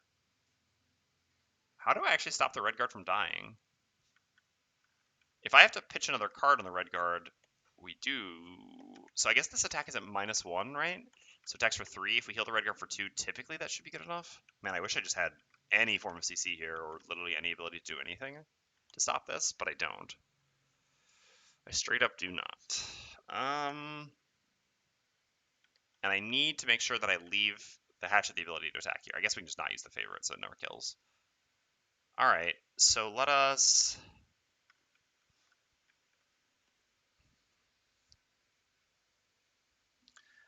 So what happens if I make my attack 2 on the Frost Demon? So if I make an attack 2 on the Frost Demon, and yeah, then there's too real of a possibility of it dying when it attacks here. Okay, so I don't get to do that. So instead, what I'm going to do is I'm going to start by just doing things at the top of Wicked Scratch. Gain 1 experience, create dark. I'm also going to consume the old dark with this attack. No. I'm going to consume the light with this attack, sorry. Gifting this attack to the Hatchet, targeting this hound here. It's neither advantage nor disadvantage. Okay, so this kills easily. And then I'm going to use this bottom here, gaining 1 experience, consuming the old dark. So at least I get 2 experience here, and I'm going to move 3. I guess Hatchet's going to loot all of these, so sure. I could try to milk it and make it to 5. It's not such an important check mark that I'm going to do that, though. Okay, we're done there and there. I'm actually going to Stamina Potion back Resign Frenzy just to get more experience next turn. I do really like experience on the Voidwarden as well. Her levels are great. Okay, so now Hatchet's up. So I'm going to do this attack first because I don't actually care about having the favorite for it. So I'm going to attack the Frost Demon with disadvantage because I don't want to kill the Frost Demon here. I don't want to end the scenario. So we're muddled. Okay, sure, that's fine. So the Frost Demon takes 1, and this heals the red guard for 2. And then I use the bottom here, which is a move 1, loot 1. And what do you know? Just Hatchet being Hatchet.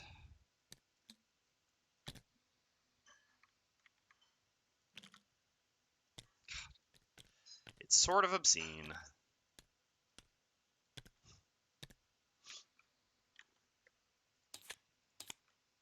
Alright, then the Frost Demon goes. We get to choose which element it consumes. I guess I would rather keep dark than fire. Sure. Also, I guess it hates fire more, so you know. And it creates ice, and it attacks the red guard, and its attack is for -1, but piercing all of the possible shield. Okay, So -1 on a 4 is 3, -2 more is just 1. So we survive, and it takes 1 retaliate, because we do still have 1 shield value, even if it's pierced. Okay. Okay. This goes here. Short rest. I just have to get the 12 back to make sure that I can run over there before it does anything. So I'll always reroll if that's what it hit. All right. So Red Guard can go secure the chest for us. Hatchet. I could have just used a stamina potion there, but it's fine. I mean, like, again, I could try to milk experience. I actually don't care about levels. I actually do really want level 3 on the Hatchet, but after that, I just don't care about levels on the Hatchet for a while. Well, for at least one more level, I guess.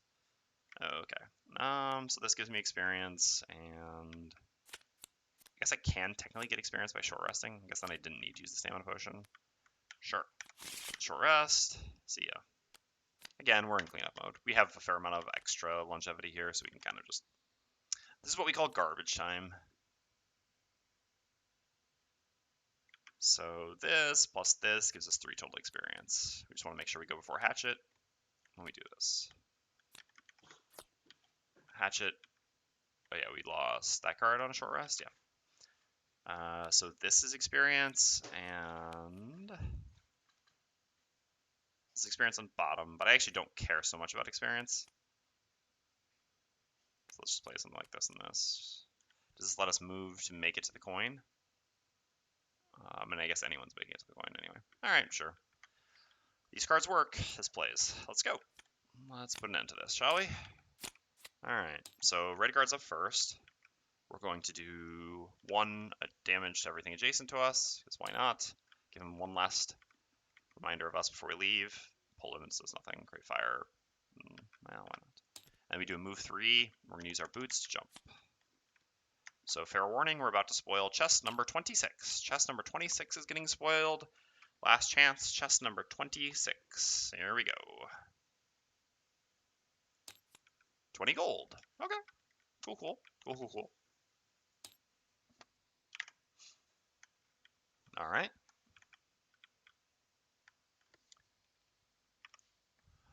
So the Frost Demon goes. Frost Demon is going to gain a bunch of shield, move here, and suffer 1 damage by consuming the fire.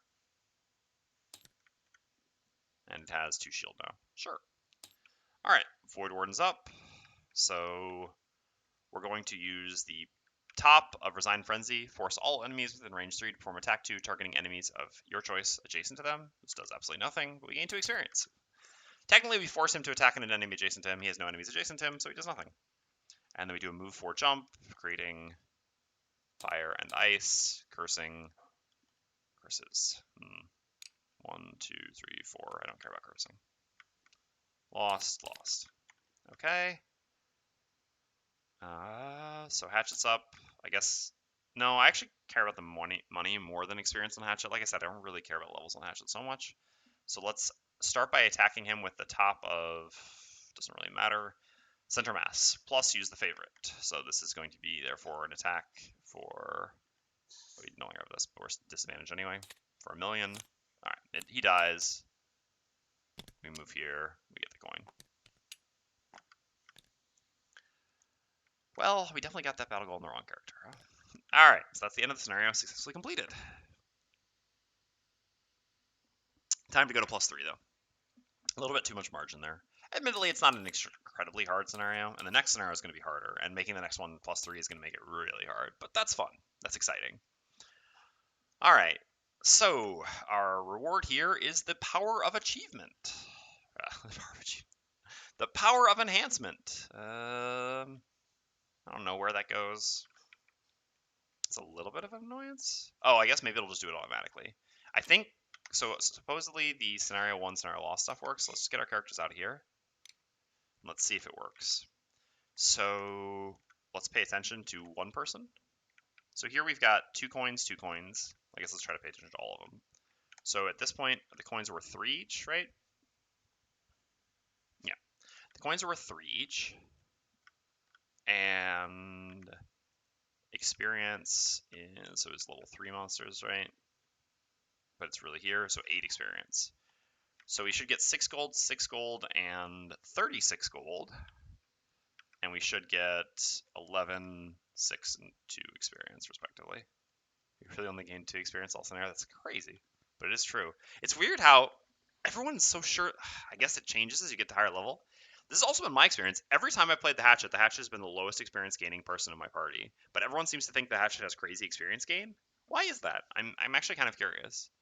I mean, I understand that theoretically, like, follow through and repeat shot or just like free attacks that give attack 4, attack 5 that give experience. But if the favorite's in something, to be clear, we're playing a +2 difficulty, which is probably higher than most people play on, and enemies still mostly die too quickly for those to trigger much. I mean, as we go to +3, it's going to happen more, but I still don't feel like that. I mean, even in the Jaws of the Lion campaign where we're fighting enemies with more health, it didn't happen that often. I don't know where the experience comes from otherwise.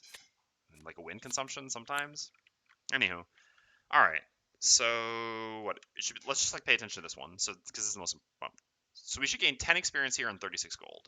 So we should go up to 72 and 36, 38. 72, 38. All right. So we're gonna go see if it works. So game setup, scenario 1.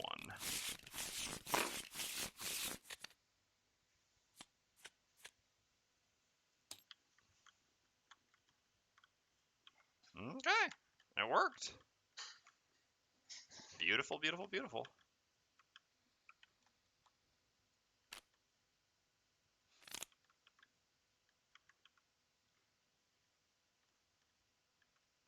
Oh, but it doesn't delete all this stuff, so you still have to do that yourself, huh? That's fine.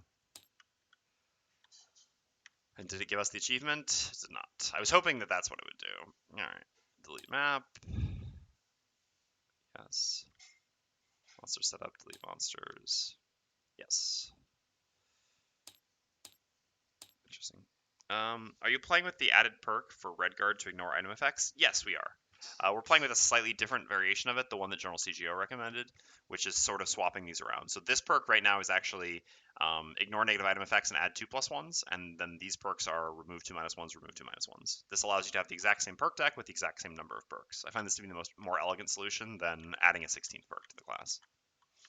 And again, all those perks are perks that other classes in the game can certainly have. None of them are imbalanced perks. Okay, so we completed 14.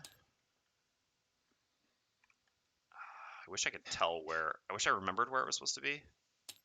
Oh, this just lets you see all of them when you click there. Okay. So where is the power of enhancement? There we go. Oh, okay. Cool. I see how it works. Neat. So we've got the power of enhancement done. So now we get to do enhancements. So they're only prosperity 1s. We're limited to 1 enhancement per character. We also gained our check mark on everyone except the Voidwarden. We did open a door, and none of our allies exhausted.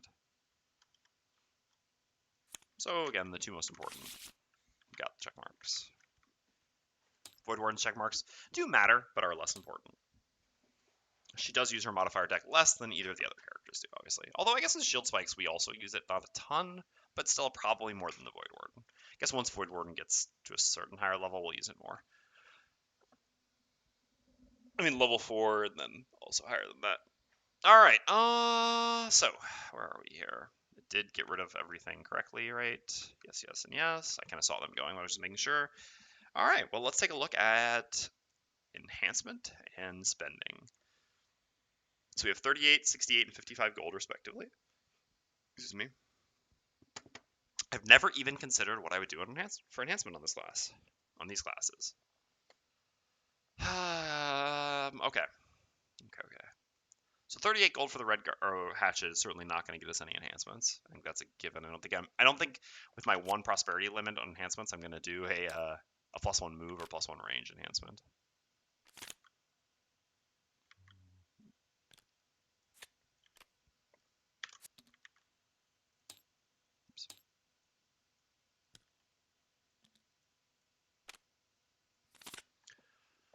Okay, so realistically, what we would really like to do is to do plus shield on the shield spikes enhancement, or on the shield spikes build, or theoretically something which gives an element. Either of these things could be appealing. So this move, so the interesting thing is fire is kind of more useful for us. It also will be going forward probably more useful for us. I mean, because we're not going to have a certain item. No, I don't think it really makes sense on any of these things.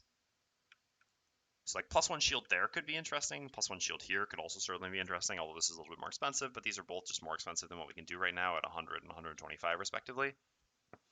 I wouldn't be against that. Also, honestly, probably just like +1 shield down here is maybe the best because it's just the easiest shield to always use. Yeah, so I mean, there's nothing here we would want to do. That is tempting. There's definitely and an element here would be very good because we use this move almost every rest cycle. This card's just great anyway. I don't think it would be an additional movement or jump. Doesn't really make sense there. Jump obviously might be more tempting on one of these moves, like maybe even on that one, if there were 3 copies of the move boots, right? You could theoretically just do a jump enhancement here and then, or a jump enhancement here, and then not need the jump boots and just use move boots instead. If you're in a party where that would be the case. I mean, nothing to add there, nothing to add there.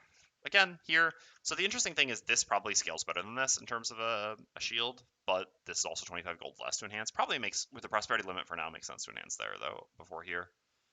Again, jump or an element would make sense here, but we don't need the jump, and the element's not clear to us, which would be useful yet. Also, this for now is one of our best uses of fire, although once we get to level 4, I mean, I guess it's going to depend. Let's just take a quick peek ahead, because normally at level 4 we took... That's interesting. So for the shield spikes build, we really don't get a huge payoff on either of these. I mean, theoretically, yeah, okay. To be clear, if you're using a certain Gloomhaven item, then, which we're never going to get access to in this campaign, this plus this are both very good, actually, for the shield spikes build. But here, neither of them are good. I guess probably still this is better, this card. Both the bottom is good if you're tanking, and the top is good to just get wound on all the enemies near you. Move and heal is obviously not bad either, but I think this probably makes more sense. So again, fire does seem like the element we counter about more, but the move 4 is still going to be one of our 2 fire spenders, so I don't think it makes sense to enhance fire there. So we certainly could, like, I guess that's kind of the things I'm considering then. Yeah, I think that's pretty much it. I guess here adding fire is also sort of interesting because then this card just straight up goes into this card. That is actually a very powerful combo. It's probably a better combo for non-shield spiking because for shield spiking, the top of Shocking Advance is maybe even better than the bottom of Shocking Advance. Again, without a certain Gloomhaven item, Light doesn't really do much for us, to be honest. It basically does nothing for us. Whereas, I mean, the only thing Light does for us is this top. So this bottom just doesn't do anything for us. But obviously, if you're not going shield spikes, putting a fire here and being able to do this move and then always this afterwards is really good, actually. Because Shield of the Desert with both elements guaranteed is just crazy strong. So that actually might even just be the best enhancement for like a generic red guard, for a non-shield spikes red guard. For shield spikes red guard, I think I want to do either +1 shield here or fire here. Either of these is going to cost 100 or 125 gold. Again, fire here makes sense because so I can either do this into this, or I can do this into level 4. Both of these things are good. Right now, I don't actually have any realistic sources of fire except for this top, which I do use every rest cycle, but having 2 sources of fire when I'm going to, by level 4, have 2 spenders for fire, it does seem pretty good. And just making this so much easier to get the fire with this, whereas this, I mean, we're using basically every time as well, so I guess, yeah, still 2 sources of fire. Anyway, I definitely like either of those enhancements. Can't afford either of them just yet, so we're good. All right, what about on the Voidwarden? Well, I mean, this would be great in this party, but that would just be a silly enhancement to have going forward. There's nothing else that can be enhanced here. What a beautiful morning. Hey, Dwarf. Indeed. Indeed it is, Dwarf. Indeed it is. The mornings have been getting better and better for the last couple of days, progressively. And the progressively actually works as a pun, but I didn't intend it. Okay. Anywho, so nothing here. We're never enhancing losses. To be clear, you should not enhance non-persistent losses. Just don't do it. Just don't do it. It doesn't make any sense. It's a card you play once per scenario. It's never worth it. I mean, I guess of all the... I say that, and then I'm like, well, if ever there were a card to do it on, maybe Resign Frenzy top, but realistically not. Resign Frenzy top is great, right? Like this card, I love Resign Frenzy. It's also sort of crazy to me that Resign Frenzy is an X because it's... I mean, I guess it's because of complexity or whatever.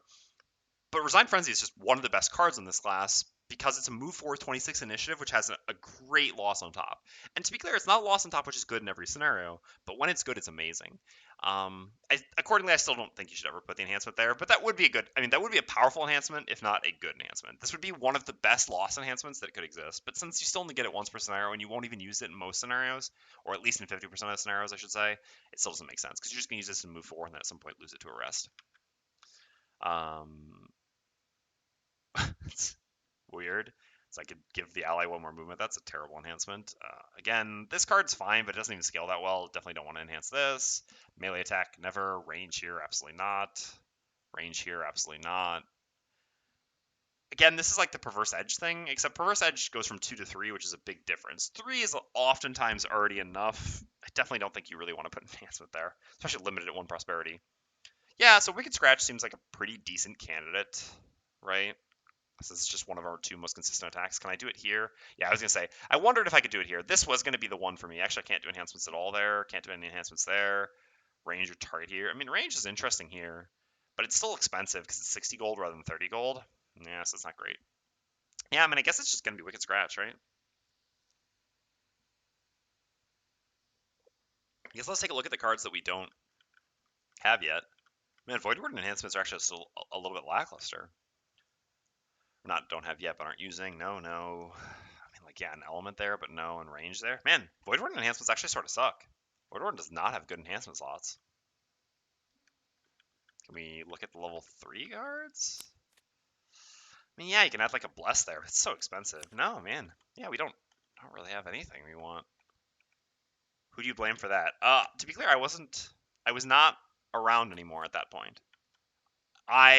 The point at which I was involved in the design of this class was before enhancement dots were added.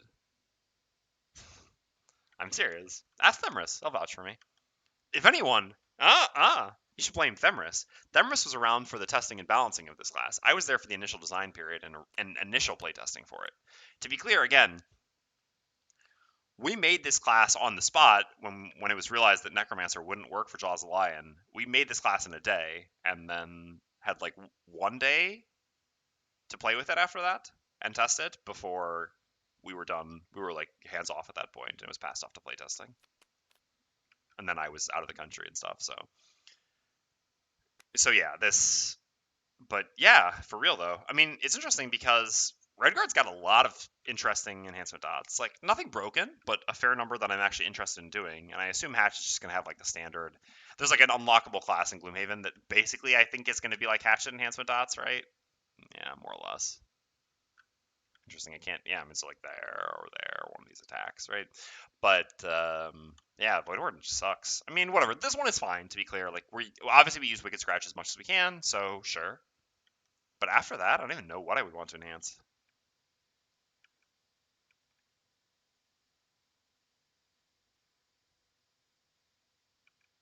Yeah, so no worries. This does not have any. If this had any dots here, we'd be looking to do this for sure. Because yeah, this is the one that we use the most and the one we'd be happiest to enhance. Morning, King Whipsy. So yeah, this doesn't have any dots. So yeah, it's just Wicked Scratch is the first enhancement, I think, always. Actually, I don't think it's particularly close. There's really nothing else. Extra target on this. That's like 100 gold in a 3-player party, I guess. Oh, I dig the new camera angle. What's the same camera angle? Oh, maybe you were just here the one time we did the peep show camera angle, or the pervert window spying camera angle. But yeah, so basically, like,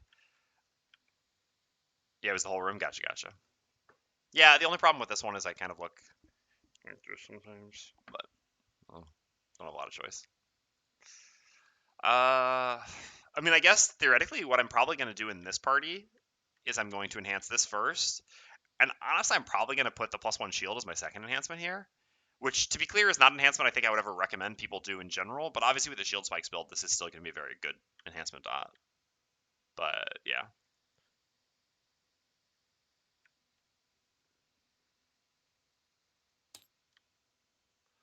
All right. Well, this one we can afford. I'm just going to put +1 attack here. I don't think it really makes sense to put anything else here.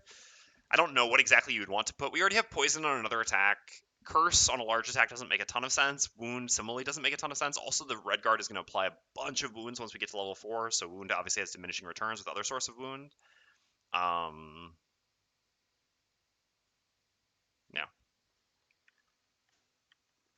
Yep. I think there's not really anything else that would make sense to enhance here. Okay, so we do have 55 gold, so let's just spend. Let's spend it. Burn a hole in our pocket. Oops.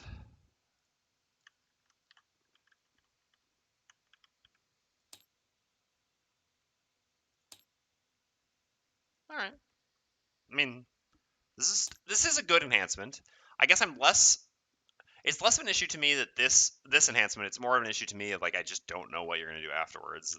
The next thing looks like you're enhancing the last journey, right? Yeah. I guess that's probably always what your next one is, because again, it's just an action you play every single rest cycle. Put another curse there or something.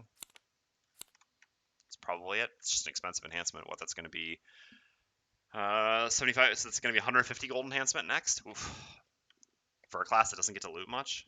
I guess that's the joke here. It's like, oh, you never get money anyway. What do you need with it? What do you need enhancement dots for? Okay. So we're good there. We don't do any enhancements here because either one we're going to do, which I think it's probably going to be fire first. We're not going to be able to take advantage of yet. And here we don't have enough money to even do a +1 attack enhancement. I'm definitely not doing +1 ranged enhancements. Okay, so we're good. I think we can just cut the VOD here.